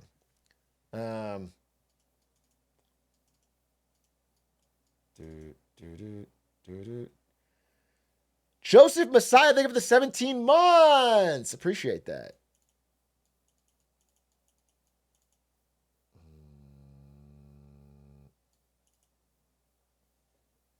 So if Meta starts failing, the world is fucked? No. But if Meta's not going to start failing, I think. Meta's making a ton of money. If Meta just decides that they don't want to spend the amount they've been spending, the absolutely absurd amount they've been spending. Wait, there's a comment. Actually, there was dude, does someone have this this quote? Oh, please let me find it. It was so recent. This is it. This is it. This Ponzi scheme sounding quote. This is Dario Amodei, who's the CEO of Anthropic, one of the second biggest AI model. And he just had this quote where he was trying to prove how AI is not a Ponzi with what they're spending, and instead like described a Ponzi. Okay? So he basically said that like, let's say in 2023, you train a model that costs 100 million and you deploy it in 2024 and it makes 200 million. Meanwhile, because of scaling laws, you're also going to be training a model that costs $1 billion. And then in 2025, you get $2 billion. So you get $2 billion in revenue. And then you spent $10 billion that year to train the next model. So if you look at a conventional way, you lose 100 million the first year, 800 million the second year, and 8 billion the third year. So it looks like it's getting worse and worse. But if you consider each model individually, then the model that was trained in 2023 is profitable. So he's not wrong that like, if you made a model that cost 100 million to make and you make 200 million in profit, that's profitable. But if it requires you every year to spend exponentially more on the next model, then all you're doing is burning investor money in this chase of growth. Like when do you get to stop and be profitable? Is the first thing. The second thing is that this is a kind of a fake number because he says, okay, it costs 100 million to make and it makes 200 million in revenue. But that's $100 million is only the cost to train the model. It doesn't include the cost of employees and the cost of running the model, the inference. So generally, in fact, you're losing money on this one, you're losing money on this one, you're losing money on this one, and you're all losing money on the next one. So it's just a scaling infinite losses. And it's a spooky thing to read. It's a spooky thing to read. So eventually someone's got to say stop. Like if you're losing 100 million, then 800 million, then 8 billion, then 80 billion, like eventually people go, wait a minute, this is crazy. But it's a really great environment to be selling the shovels. Yeah, exactly. Like Nvidia does.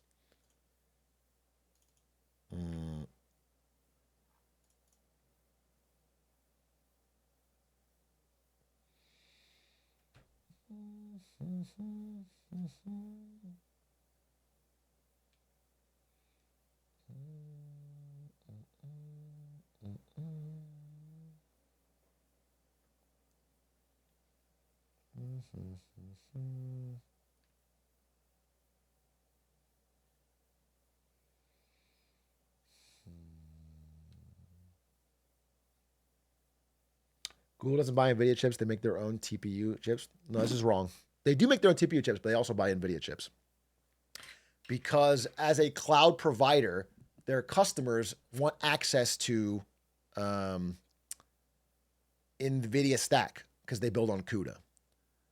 So they do buy NVIDIA chips.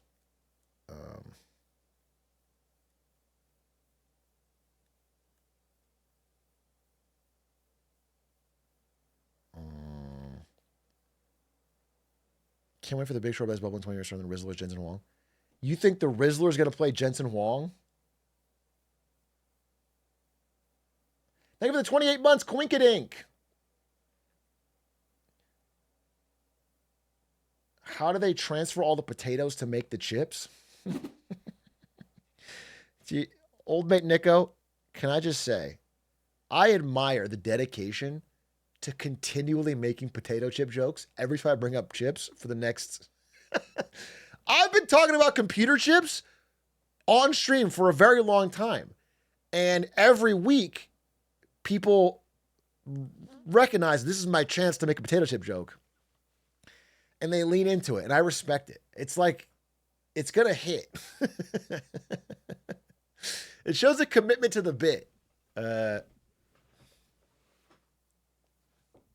It shows a fucking commitment to the bit.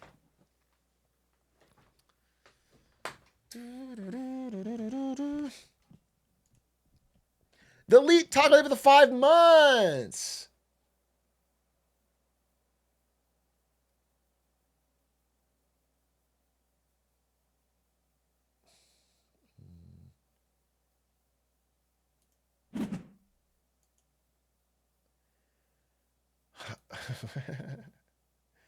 Has China made any progress in a company to rival ASML? Isn't ASML the actual bit they're struggling with? No. They are trying, but no, I don't think they're close on ASML. But no, I wouldn't say that's what they're struggling with because they would like a competitor to Nvidia and CUDA more than anything. They would like their AI to be built on Chinese design chips that are then built by TSMC in Taiwan, which they expect eventually will become Chinese. Okay? They're not as worried as America is about getting the production of the chips, the foundries, because those are all in Taiwan and they see Taiwan as an inalienable part of China. They're more worried about designing the chips. And that's where America leads right now. America leads in the designing of the chips. Nvidia, AMD. So that's why Cambricon and Huawei are the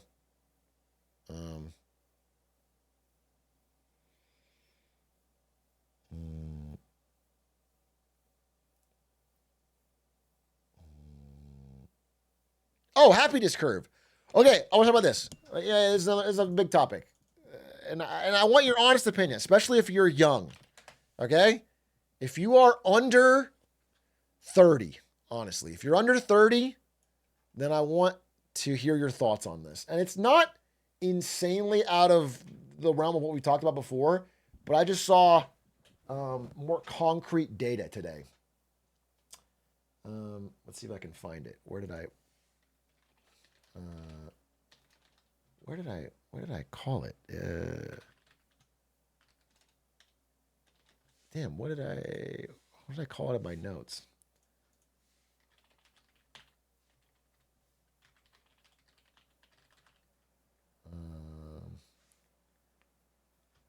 Damn, what the fuck? Wait. I know I have it somewhere. Give me 1 second, sorry. You can spam Boomer if you want. You can spam Boomer if you want. I will find it, and then we'll be able to talk about it. But I can also explain it if I don't find it. I made sure to fully understand. I found it. Okay, here it is. Okay. Okay. Here's the subject. So there's this thing in happiness research called the happiness curve. Okay? And it looks like this. This is your age, and this is how happy you are. Smiley face. Put a smiley face in chat, please.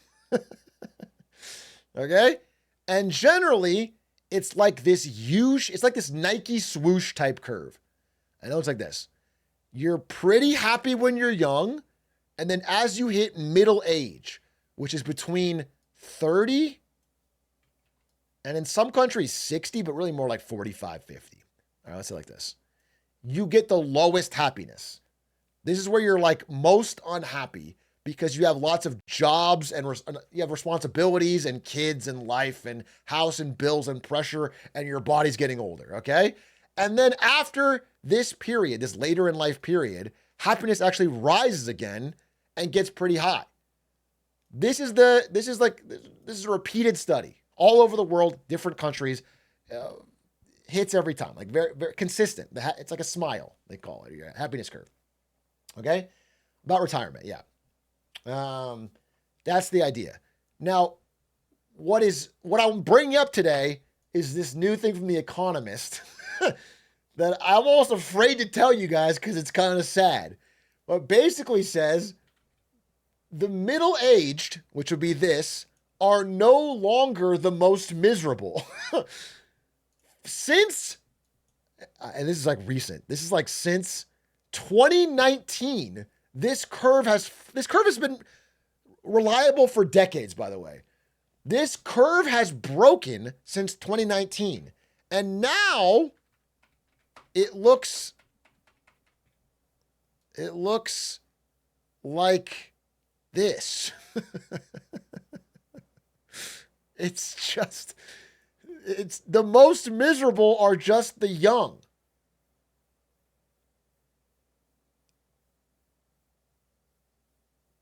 The curve has become warped. And in fact, it's really more flat. It's like this, really. And then old people are happy. It's like 65. It's like this, dude. It's like basically everyone's miserable except for the old.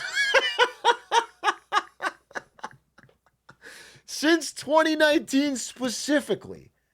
But, what I'm trying to say is young people across the world are reporting the highest levels of misery of any age group. These people under 30 are more miserable than they've ever been and more miserable than everyone else, which is actually fucking crazy. And historically anomalous. And this is not just America. Some people are thinking this is like phones or an America thing. This is true. I mean, we have hardcore data for America. We have hardcore data for the UK. But we also have data showing this across 44 countries in Africa, Asia, Europe, Latin America, and the Middle East. Young people are consistently reporting more gloom, more misery, and more problems.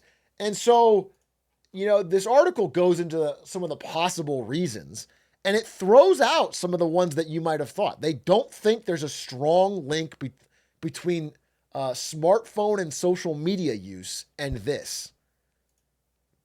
Largely because it started in 2019. They really think it has a lot to do, as I've probably mentioned a lot, with the economy. In that, there's a pretty good link between having a job and some resilience to your happiness level. But even that link is fraying because Gen Z are reporting that they are less satisfied with their jobs than previous young people. Like the jobs are less stable. People are less happy with them. They feel like they have less career advancement. They feel like they have less, they have more stress with their boss. But also, it's harder to find a job. So the most miserable you are is when you're looking for a job and cannot find one. And that's higher too. Youth unemployment is on the rise in all of these different countries. And so, I think there's a lot of ways you can take this and look at this. But I think the core of it is something I've just been saying over and over and over again, and that I really want to hammer home, which is there's an age component to this. And it's not just in America. In fact, let me show you this speech. This is crazy. I want to do a whole separate presentation about France, so I might replay this clip. But I'm going to show it to you today because it's so relevant to what I'm saying. The Prime Minister of France is likely going to lose his job next week because he's trying to create a balanced budget and nobody likes him. This is the same in almost all developed countries with big debt problems, is that nobody can get anything passed because nobody wants to cut spending and nobody wants to raise taxes, okay? Nobody can balance the budget. And so he tried to do this. So I got a French speech, but I also got a translated one. Here's the translation one. Okay? This is in French. You can't tell. Vous trouvez pas ça génial? Tout ça pour le confort de certains partis politiques. He's gibberish, but here's the translation, okay? They're the ones who are the victims. They're the ones who will have to pay off. Talking about young people. He starts out talking about young people, but this is young people, okay? They're the ones who are the victims. They're the ones who will have to pay off the debt for their entire lives. And we've managed to make them believe that it needs to be increased even more. Don't you think that's brilliant? All this just for the comfort of certain political parties and for the comfort of the boomers, as they say, who, from this point of view, think that, well, everything is just fine. This is like so core of what I believe and been saying. This is so core. We just keep driving head first at a wall, knowing it's going to be a problem, and borrowing like fucking crazy and spending like crazy because it'll keep the boomers comfortable until they die. We're going to keep their assets propped up as long as we fucking can. It's going to cause so many problems and so much strain, but it'll keep them comfortable until they pass through this earth. And it's fucking crazy. And it's happening not just in America, but all over. It's happening in France. It's happening in the UK. It's happening in Australia. It's happening in Canada. It's happening in fucking China. China has high youth unemployment. Okay? We have this problem where like there's a government by the old who are just, they've given up on growth. They've given up on competition or innovation, or they're only focused on keeping what they have propped up. And it's just, it's fucked, dude. It's fucked. And so I think that is the core reason behind this crazy warping of the happiness curve, which again this curve has been a smile through world wars.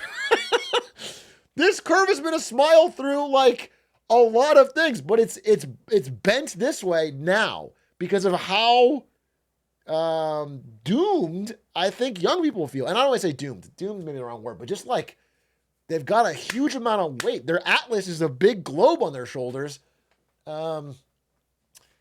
because of how much it's been stacked for boomer prosperity.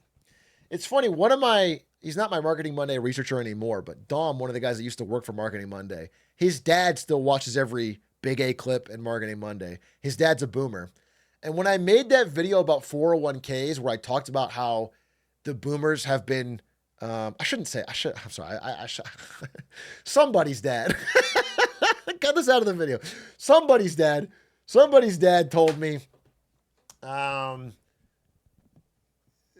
somebody's dad was upset is all I'll say. I actually don't want to, because Adish is going to include this. Don't include this. Adish, don't include this in the clip. Somebody's dad was very upset. Here, let me retake this from the top. Adish, you can't include the part about identifying who it is. Okay. All I'll say is that a boomer related to somebody that works on my show saw a previous clip of mine where I blamed the boomers for propping up all their retirement accounts at the expense of everybody else. And this guy showed me the text from his dad, and it was like long.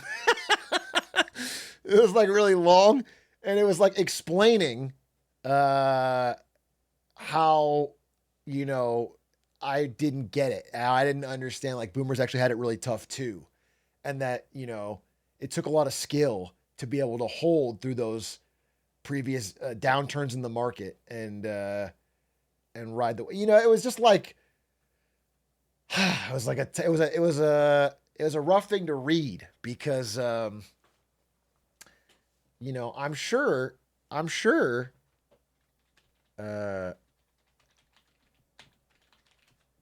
for example, is there 100 years on this? Like if this is U.S. home prices for 100 years,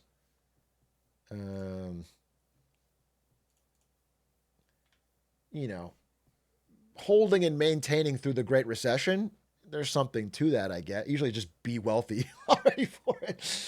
But on the whole, every minor downturn has been met with like massive, massive debt and money printing from the government to reinflate whatever bubble you were in.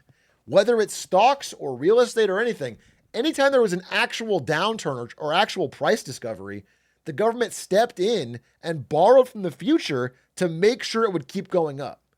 And so I don't think it was that hard. I don't think it was that difficult. And we're at the end of the road on that. We're running out of rope and we're paying the price is all I'm saying. It's just, I think people that are young are feeling the weight of this and feeling the limitations of their government and how much it can spend. And I find it to be really frustrating. And I don't think, that's obviously it's a hashtag not all boomers, but I'm just kind of getting sick of boomers still running the government this long, where I'm getting sick of it. I don't think they are equipped for the challenges that the world faces now.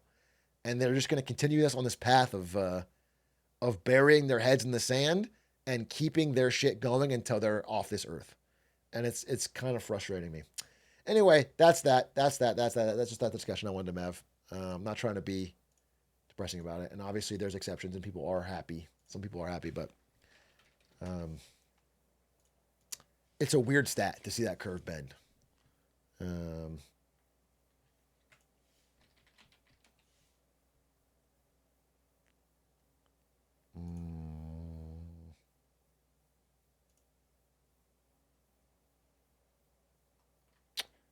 Devil's advocate. What is the difference between running out of rope and not using the rope, to use your analogy?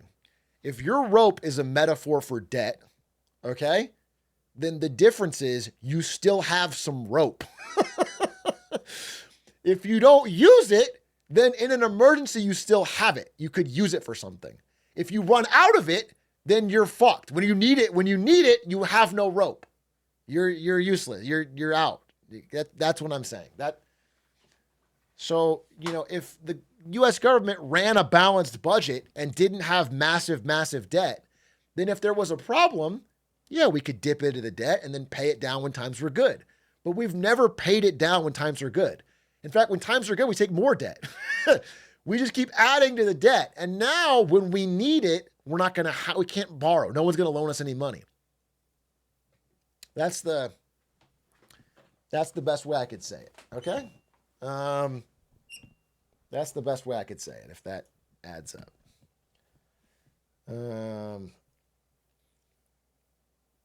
Overclocked Pixel, thank you for the 30 months.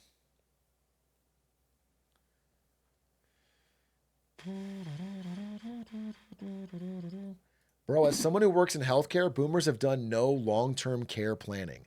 They show up in the emergency department and demand to be placed in a nursing home and that the government pay for it, and are shocked when they find out that's not how it works.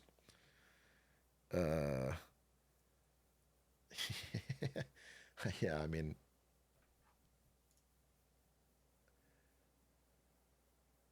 that is wild. But, I think that entitlement is crazy, but that's not the type of boomer I'm extra mad at. Like, I'm more mad at the boomer who definitely can afford all this stuff. The boomer that has, house or two and stock portfolio and still wants the working class to pay them a social security check when their income's over six figures. And, I just, no, they can't afford it. They just want the government to still pay for it. Oh, that's funnier.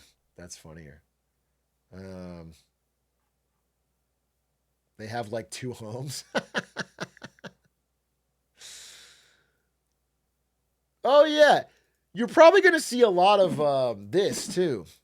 You're going to see a lot of, in some states, real pushes to get rid of property taxes, like Florida or Texas.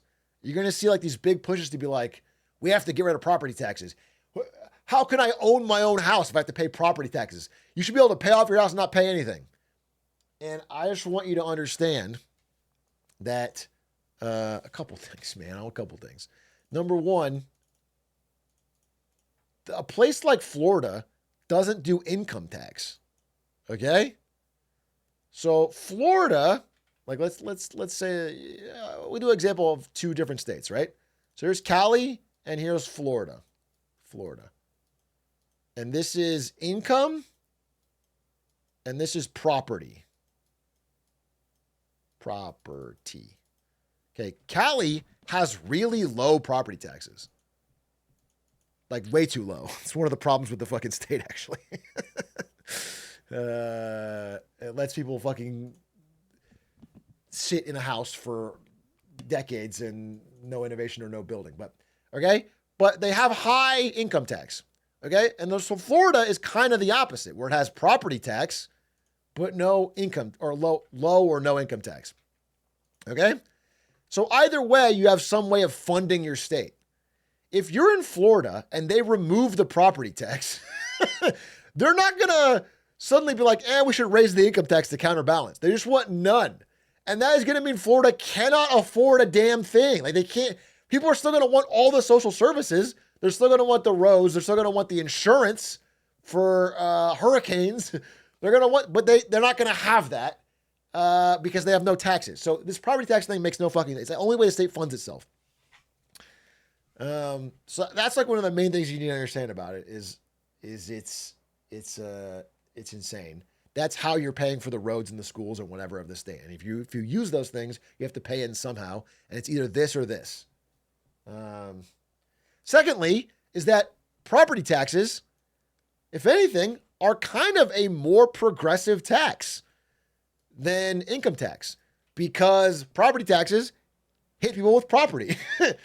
So, like, if you're primarily taxing property holders, well, then the average renter and a person without property is not paying as much of the tax burden. So it's not that bad. So when people say we need to remove property taxes, they're basically saying we need to give more of a tax break and more of a help to rich boomer property owners who, again, have been doing so well. They've been doing so well. Like, they are not the person we need to finally bend over backwards and defund the rest of the state to keep going. So I would just say when you hear this shit, you know, they might have some flowery language that sounds good about how, like, a man should be able to own his own land. If you pay off your land, it should be yours and no one can take it from you no matter what. But, like, it's just getting real. Like, you have to pay for the roads and the schools of the state and the water and if they're going to do it, it has to be one way or the other. And I think this way is actually not bad. And it benefits people who are way richer than you. So don't be fooled. I say don't be fooled. Okay? Same thing with like estate taxes, bro. Estate taxes over 10 million. If you have under 10 million, then just shut the fuck up and vote for estate taxes, bro. Don't let someone fool you with this fucking, it's a death tax. It's a fucking death tax. The government's going to kill you so they can, just don't be fooled by it, bro. Estate tax over 10 million is one of the best taxes you can fucking have. It's one of the best for social stability. Inherited wealth is the worst kind of wealth, bro. $10 million is enough. Okay. So anyway, that's my little tax rant update. Okay, I've ranted enough today. I've farmed at least 2 clips, maybe 3. I'm the GOAT. I've done all my work. I want my applesauce. We want to watch something? It's only 8. I want to watch there's like some really good reacts, I think. Some like intelligent reacts. I want to learn some shit. But have it be interesting. I thought I had a couple that I... When's Crypto Shark Tank? I think soon. I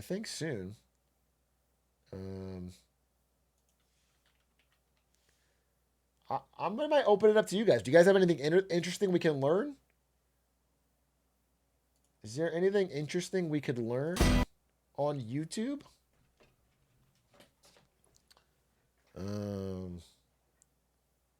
And then I'll probably watch a Smallville, yeah, but afterwards. Good vid, what's this? Millions of Americans. Billionaires found a new way to steal your paycheck. What's it about? Oh, cash advance apps? Oh, this could be interesting. We could watch struggling with balloon. This is cash advance apps. I'd be interested in watching that. Okay, let me get my applesauce for real, though. I wasn't joking. I was not joking. I will get my applesauce, and then I'll...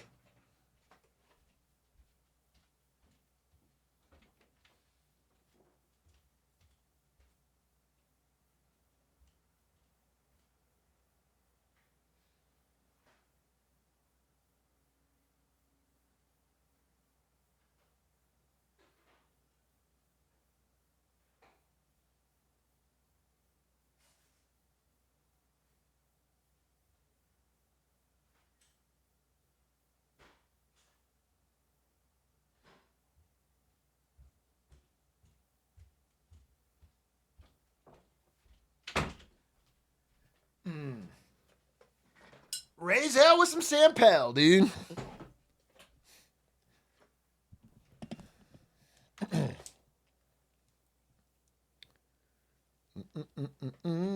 Applesauce is for weak baby boys. Counterpoint. No, it's not. It's delicious. And real men love the taste of a good sauce.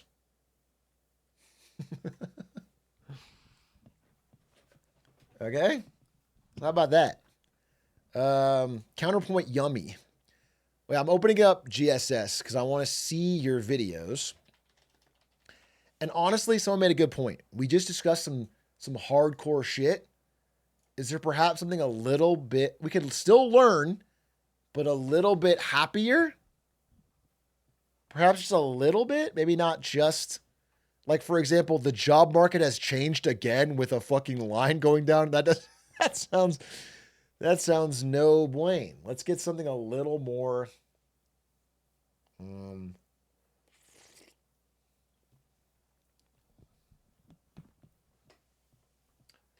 a little more. Oh, I wanted to watch this. Oh, this is perfect. Someone suggested this to me. I watched the first 30 seconds and I was like, wait, this could be a really interesting react. The Great Delivery War of China. This looks very interesting. I mean, he might have based it on some articles that I've also read because there was a big Bloomberg article about this. Maybe there's more. Maybe he knows more. Maybe he's got some inside information. I want to watch this. So let's watch this. Now, just 6 months ago, possibly the funniest situation I've ever seen in my life began to take shape on my For You page. It gets a little deeper than that, you'll see, where a video of what I can only describe to be the closest thing we have to a modern-day Eastern Game of Thrones began to take shape. Now, what you may not realize is that on the surface level, this may look like a simple turf war, but on a deeper level, this is at least Wikipedia-level lore 10 years from now. So today, let's talk about none other than the currently happening Great Delivery War instigated by... This is literally where I stopped. I'm interested already because, mostly because they're dressed like, like video game characters actually fighting. The fact that they're all color coded is what made it so interesting to me. I think we need, that's just good. I think people should do that. Bring that back to war. Blue, red, and yellow. Yeah. I think top comment is like, it's like the Pokemon Go colors. By the tech giant JD. Now, when I saw that clip, I thought to myself, why don't we do this in America? Why don't we go outside and pledge allegiance to the company we work for? I feel like McDonald's employees should be forced to do this every day before their shift. To Ronald. You don't? I'm sorry.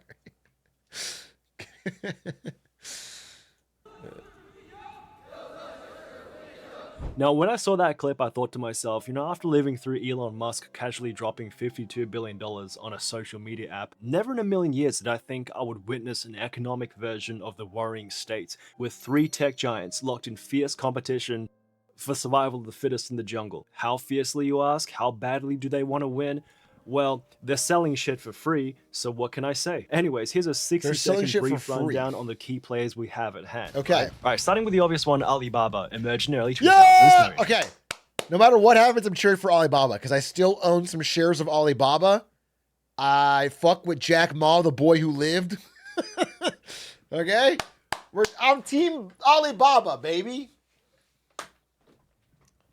Well, actually, I own some shares of a Cayman Islands repository that has a claim on the profits of Alibaba because as an American investor, I'm not allowed to actually own Chinese stock.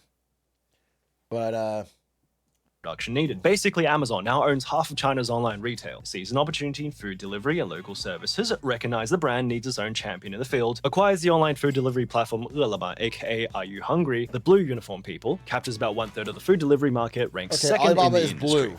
Then we have Meituan, started in 2010 as a Team group Blue. buying deal site like Groupon. They were pretty small, but so was 100 other different tech companies they were competing with at the time. Obviously, nobody knows what they're doing back then, successfully survives the fight against all 100 companies, emerges in victory, dubbed by netizens as the 1,000 Groupon War.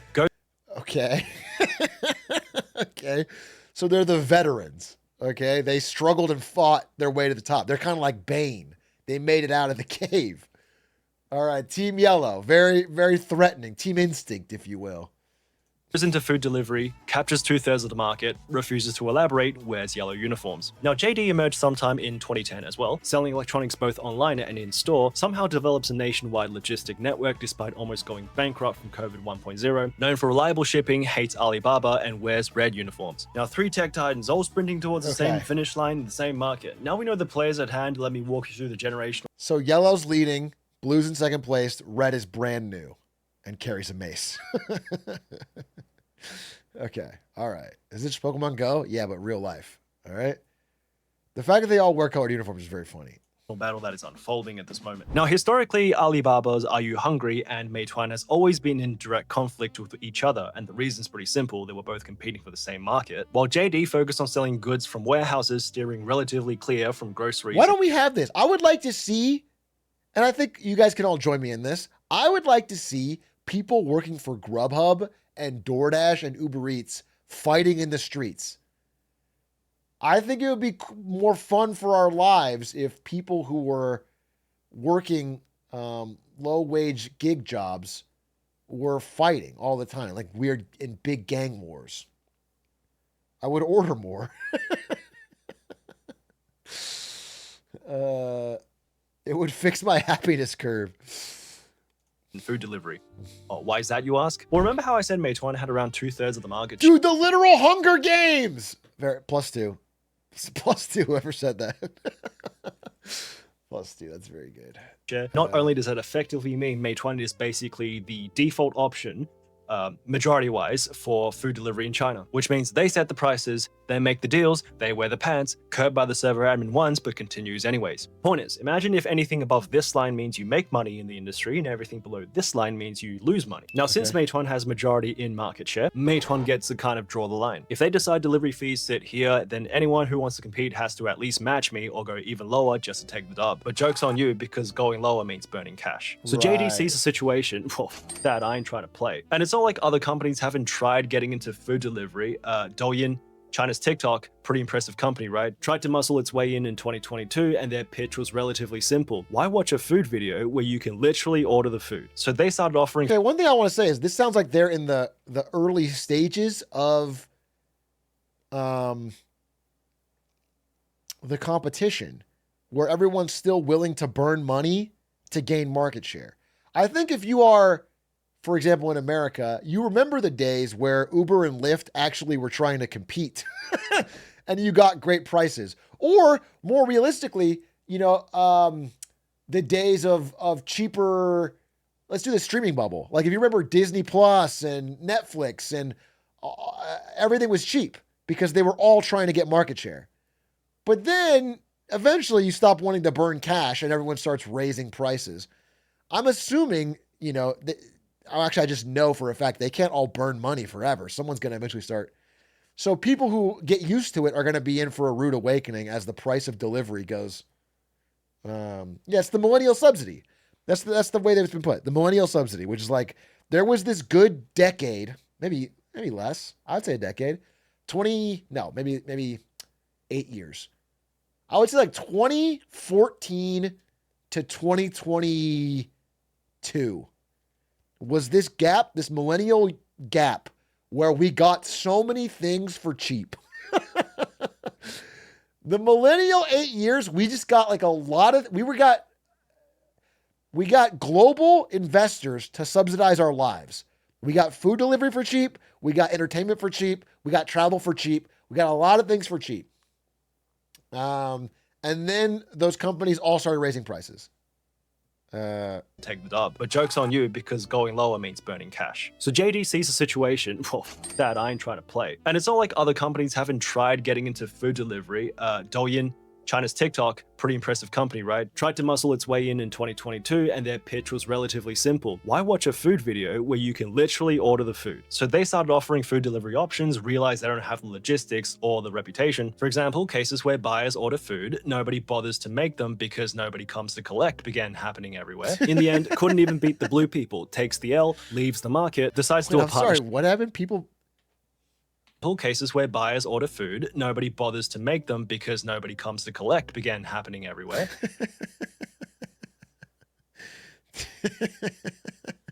Why is nobody coming to collect? If I order food, why would I not come to collect? In the end, couldn't even beat the blue people, takes the L, leaves the market, decides to do a partnership instead. So anyways, the two giants within the game continues to fight. Oh, there was no driver to collect it, I see. Okay, I get it. The restaurant is getting an order for a food and not even making it because they know there's no drivers. Okay, I got you. In the meantime, both securing a pretty impressive audience base and everything seems like it was well and good. Until one day, everything changed. Okay. Jingdong's here, baby. What do they bring to the table? Low fees for vendors, insurance for riders, proper employment contracts, fair work policies. You know, it kind of reminds me of back in high school where we used to run polls for school. Wait, is this like some sort of, I don't get it. This company doesn't have market share, so it wants to gain market share, so it's offering better prices and better employment contracts. It's like some sort of competition. It sounds like woke garbage. It sounds like woke garbage. I gotta be honest with you. This is so fucked. There should only be one company in every market, and it should be institutionalized by the government. There should be regulations put up so no one else can compete. Employment contracts, fair work policies. You know, it kind of reminds me of back in high school where we used to run polls for school captain, and then motherfuckers would be on that stage saying anything to get elected. Oh, we'll have 2 lunch breaks and discount coupons for canteens. So Meituan hears about this and makes the first counter offense, hosts an official response the same day, canceling penalties for late delivery for riders. Oh, bit of an aggressive defense there, pal. Anyways, the point of that move is stabilize morale first, so nobody fucking jumps ship. Then a week later, they fire back properly at JD with an announcement of their own, promising that all full-time and even part-time riders would now be covered under social insurance policies. Now, what's even funnier is that the way they decide to respond to this was, oh, these policies, they were in development since July 2022 under Human Resource Department projects. Better late than never. Great defense. Both parties release their respective moves and the battle goes on for a couple months. So JD gets an estimate of a couple million orders a day. Numbers aren't officially released, but things are going as it is. Nothing crazy. Then, early April, JD launches another campaign effectively releasing a massive stimulus granting major discounts across the nation. Millions of netizens and influencers across multiple platforms begin to post the crazy discounts they were receiving from JD, while simultaneously dubbing the situation as a modern-day battle of the Three Kingdoms. And each one responds to the 12 with an equally sizable stimulus. But this is where it gets interesting. Now, this is a public announcement made by a Meituan executive publicly denouncing JD. Now, the letter begins with, let me just say a few words. We're not the first to do this, and we're not going to be the last. Alibaba, DD, TikTok, all do it, and DD's doing it overseas. Now, to put that more bluntly, people, when I knock people out, they don't move. They're like, who the is that guy? Who the is that? The sentence closes, compete with us, and you'll be left in the trash heap of history. JD, of course, I'm decides sorry, what? The sentence closes, compete with us, and you'll... So wait, Team Yellow? Oh, they don't actually say that. I was like, wait, what? Oh, they do. We're going to sweep their large and ineffective warehousing and distribution systems into the dustbin of history. Left in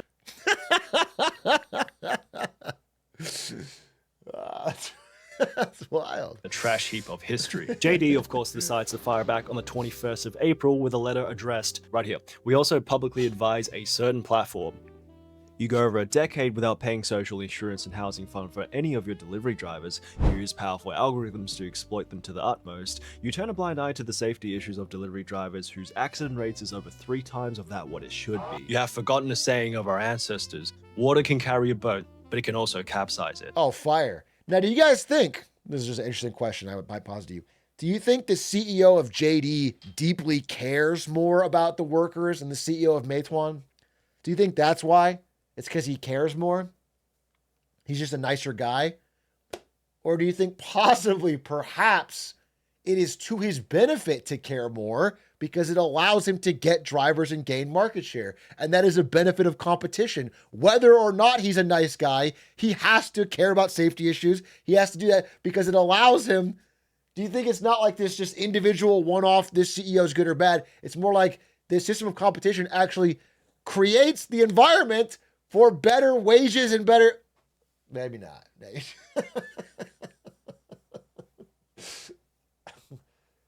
He's not woke. Don't imply that. So that's not. You have forgotten a saying of our ancestors: water can carry a boat, but it can also capsize it. I hope you take care of yourself. However, I don't know how this video ends, but like, if this is happening now, then I guess we're up to live. But it would not surprise me if there's some disaster brewing here.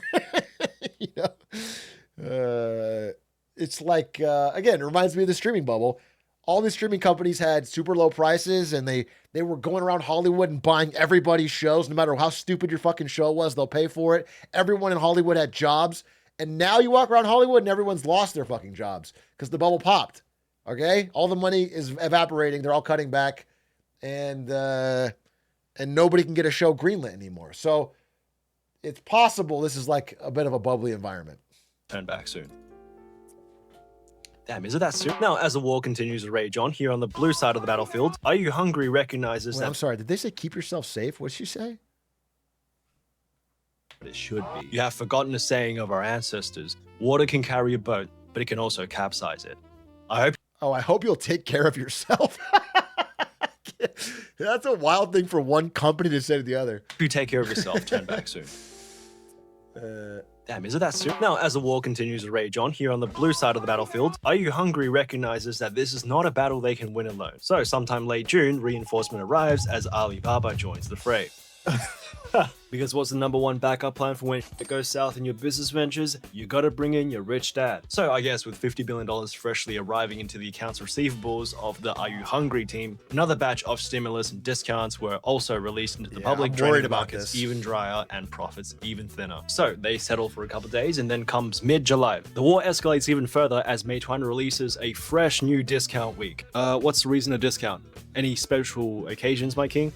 Yeah, it's Saturday. Reason to celebrate. Discount. Alibaba swiftly counters by bringing in Taobao. Taobao releases Super Saturday. 188 yuan. Dude, this has been what a great time to be a Chinese incel, I guess. What do you call someone's homebody? So Chinese shut-in. Yeah, a Chinese shut-in, not an incel. Just a neat. Yeah, I was thinking of the word neat. A reckless. Someone's stuck at home, bro. You're just getting deals on deals on deals. You can be ordering all your meals per day. Everybody gets a discount. Claim now lasts as long as we need it. But the king isn't brought down this easily. Meituan, the emperor-class player, makes a move in order to fend off the assault, bids back against the offensive by literally releasing shit for free. God damn, what a play. That's right. Good discount. Of course, this particular... Dude, getting your... Can you imagine? Getting your fucking private taxi burrito delivered for free. That is not a company. That is not a company. Just driving food to someone's house for free is not a company. That is just a cash burning machine. They just press a button on the app and you it's a charity. It's a charity. But it's at scale because millions of people can do that.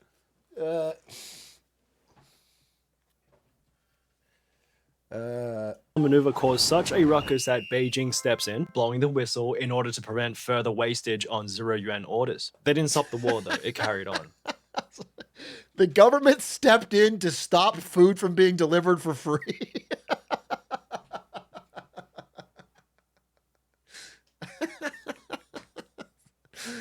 That's funny. As Jingdong launches a third wave of assault, 500-gram lobsters for 16 yuan, only limited to 100,000 people every night. If you miss it tonight, there's one tomorrow. Now, in the meantime, clips of vendors absolutely flooding with orders began to trend all over social media. Now, this particular screenshot posted by a netizen consists of a... That is... So, he goes so fast, dude. This is like... I actually think this is a great video, but it's like...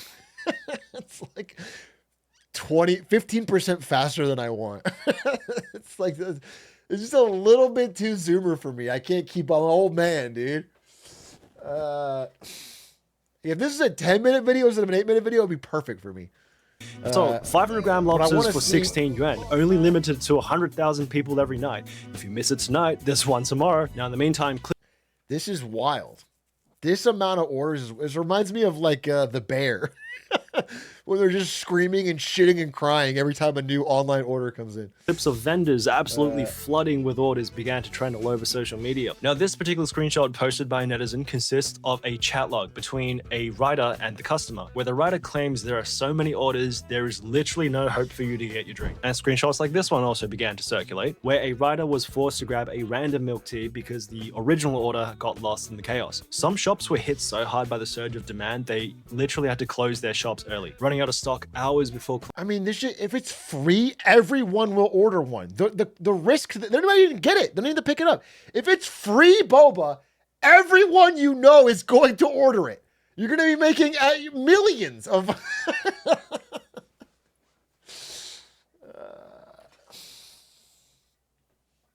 Closing time. Writers, on the other hand, were also benefiting short term, as one claimed to have made his weekly wage in the span of a couple hours. Now, I suppose on the economic side of the discussion, all companies involved received a massive hit to stock prices, driving values to historical lows. Now, as of today, rumor has it that Pinduoduo, the group buying app, is also planning to enter the market, as the tech giants suffer somewhat considerable losses. Either way, I'm still paying $30 on my Uber Eats, so we'll see how it plays out. Good video. No, interesting video, man. I assume, yeah, there's going to be problems. They can't keep that up. But I guess they just want their competitors to fold before they do. They're all just praying to God their competitors fold before they do.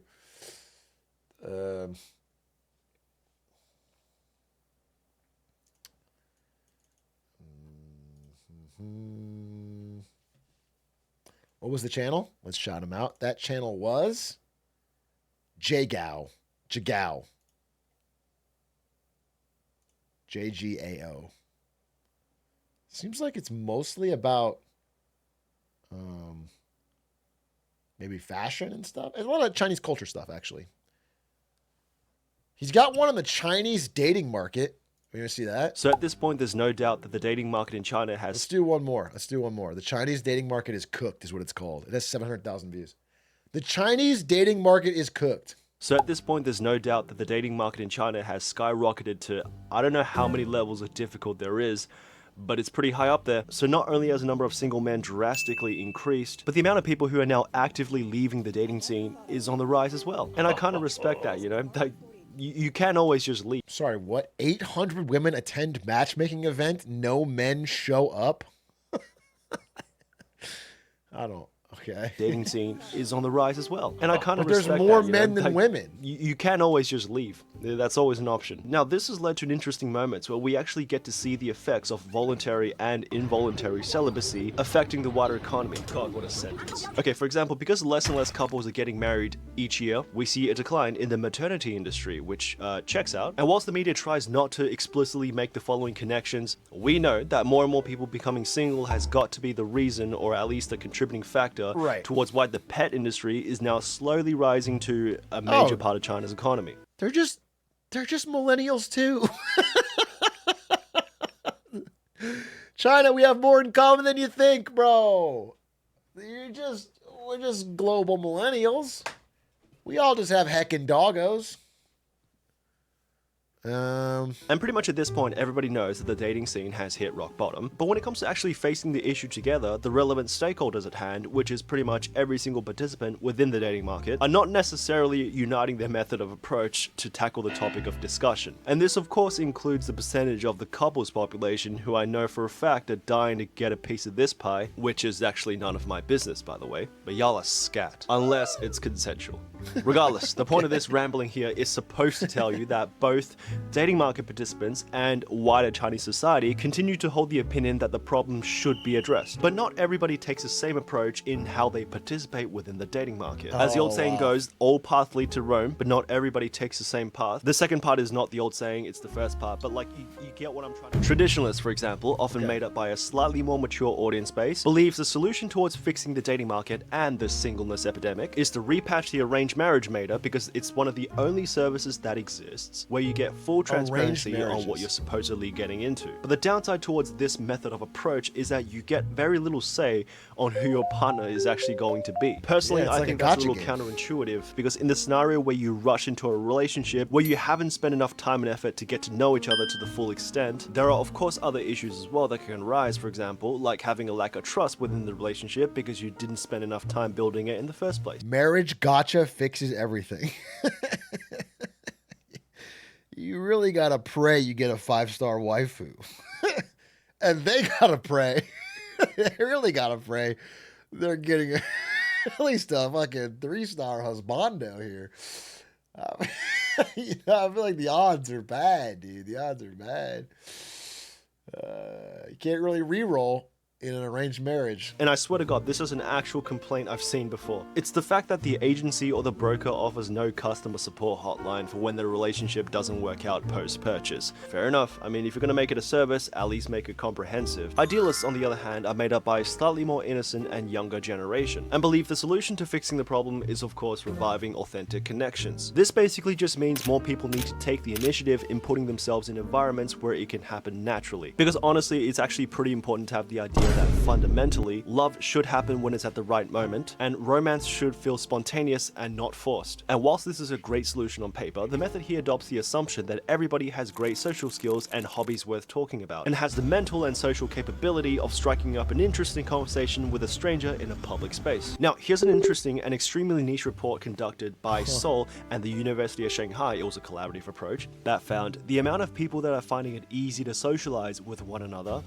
is slowly decreasing with each new generation. Yikes. Even when asked about how they feel doing it in their favorite hobby circles. Now take what you will out of that information, but you gotta remember one thing. All they did was just ask 3,000 people of their current user base, so maybe take it with a grain of salt. Now, somewhere between the middle, we have more and more people adopting the realist build. Believe that love is possible only through dedication and hard work towards self-improvement. Now, they don't make the mistake in idealizing romance, because love is part emotions and part logistics, and as long as you put in the work, you will get your reward proportionally in return to what you have to offer. I see. You just have to face In max. fact, I dare say Face some max. people watching right now would agree to this idea and would hold their ground and stand firm in subscribing to this idea. Well, that's until you hear about this story. Meet Li Hua, a 25-year-old top 50 global university graduate with a stable job and income and ownership of property and car in the city of Jinan. Now, he was surprisingly having a little bit of difficulty finding a suitable partner despite being on already 10 to 20 dates. And the counter-argument to cases like Li's, which naturally presents itself in the eyes of the realists, is that there's always a magic number to your problem. Because the nature of statistics tells us, supposedly, that the easiest way to 100 increase more the dates. likelihood of something happening is to rinse and repeat within your realms of possibilities until it Get happens. mewing? But my carefully curated counter-argument to that is, of course,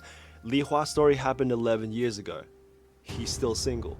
Now, I actually wasn't going to include the full story, but upon reading his full experience, I'm not joking when I say this is possibly the biggest L I've ever seen in my 25 years of life. Okay, so Lee actually went on his very first blind date back in 2014, arranged by his family through a matchmaking service. Now, this is how he documents the interaction, okay? He still remembers that first girl. Okay, I just want to say, I mean, if everything else is going for him, he's got this good job, property, whatever, looks like, is it possible he's just a fucking miserable person to talk to? Is it possible it's like he's just got a really horrendous personality? Like, I'm not saying, again, the odds are stacked in China because there's more men than women and it's difficult, and I get that, but is it possible he has just I'm not like a normal bad, like really bad. She was stunning, like influencer level beauty, and that's without filters, just naturally gorgeous. Now, the girl was actually a student counselor at the University of Jinan, which is where this man works. And apparently she thought Mr. Lee was decent as well. But here's the twist.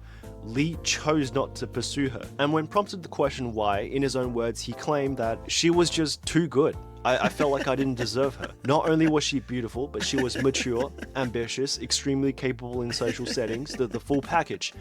And this is the line that sent me, okay? Being with her felt like I was a level 1 player going up against a max level boss. It just... Okay, see, this is what I'm talking about.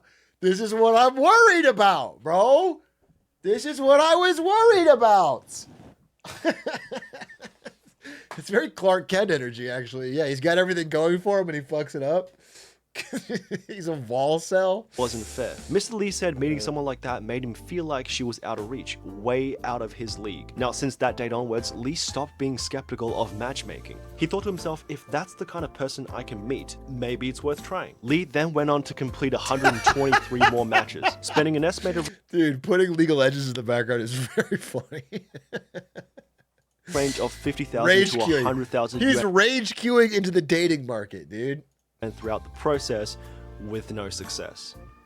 Now, I want to be honest with you here. If this was my dating career, the only way you can possibly find this out is if I physically died and someone left it in my will. This might just be the biggest fumble in history. Then, of course, we have the materialists, who don't exactly fall into the spectrum in a traditional sense, because like the idealists who also chase a concept of romance, or a version of love that perfectly aligns with their desired lifestyle, many materialists would argue that they're just being honest about the harsh modern realities, especially in a dating economy where the cost of being in a relationship has just never been higher. And of course, when you then follow up with the question, is it higher? What does that all mean? Most of them will just tell you they want someone who's hot, rich, and loyal. The reality, of course, when it comes to seeing die-hard materialists in action, they usually just reduce their cutthroat criteria of hot, rich, and loyal down to a more realistic criteria. 2 out of the 3. That's all you get. And you know, my advice here is that if you do come across these type of people in your social network, instead of contemplating whether or not they're a good demographic of people to involve yourself romantically with, you can always just become their good friend instead, because whilst they don't always have the most romantic relationship, they always have the best stories to tell. I love you guys. But personally, I think it's kind of unfair to hold an entire single population, whether fragmented or not, collectively hostage and then demand a magic solution from them. Because most of what's killing the dating market today are things that no one group of people or demographic can actually fix or reasonably control. Because whilst things like gender imbalance, rising cost of living, looks inflation, consumer dating culture, dating fatigue, and overall distrust towards the opposite gender, decline in social skills amongst men in the Zoomer population can all be attributing factors towards why people are becoming single, we all know that the real reason is simply because the best dating show in history hasn't dropped a decent season in years. So I think in order to understand the current state of the dating market, we'll need to first begin simplifying the problem. And to achieve that, you can kind of think of the willingness to escape single life as a spectrum that you can stand on. For example, people who care about being single and people who don't. With people who care about being single likely spending the most amount of time and effort to escape their current situation, whereas people who don't spend relatively much less effort and urgency to escape. For example, if Xiaoming, sitting at one end of the spectrum, cares a lot about being single, then he may potentially be willing to spend up to 300,000 yuan a year just to sign up to a VIP diamond tier matchmaking service in hopes that he'll be introduced to the perfect woman. He knows that statistically speaking, the chances of finding a good and successful match in the short run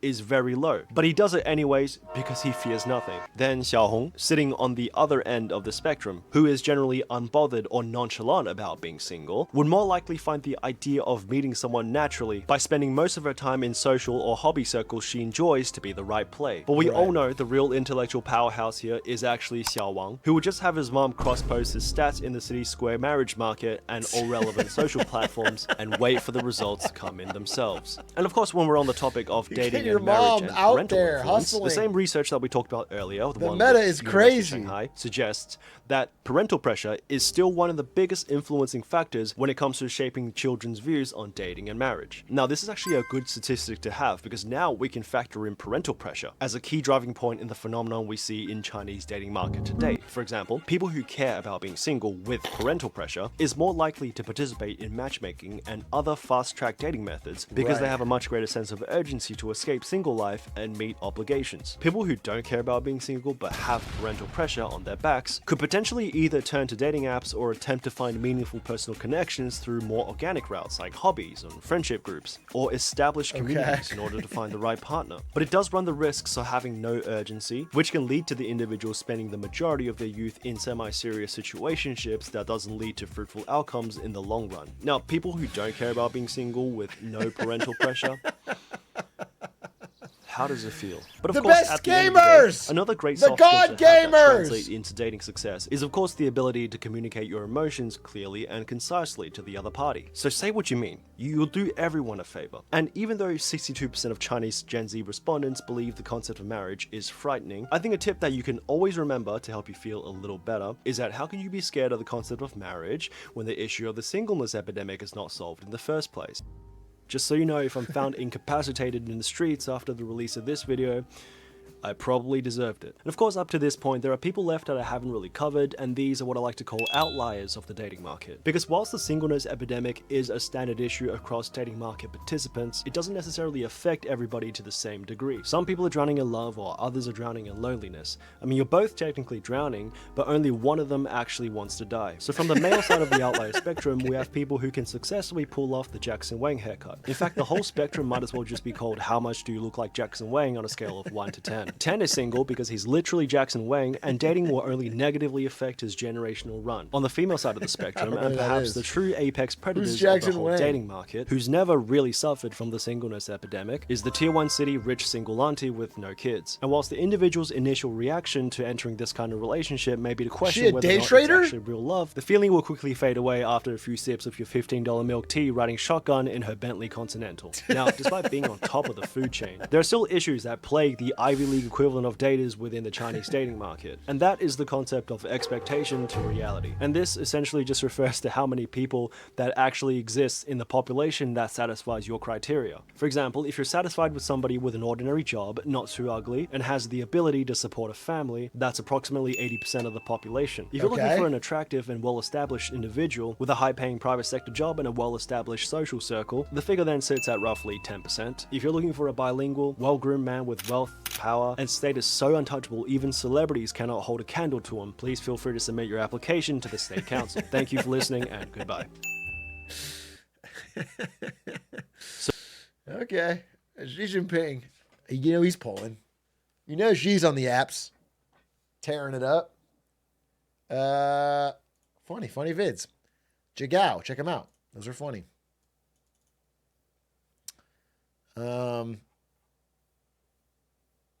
Okay, I think I'm gonna watch a little Smallville. Actually, after that stream, that was fun. Thanks for watching. Thanks for listening. Thanks for enjoying.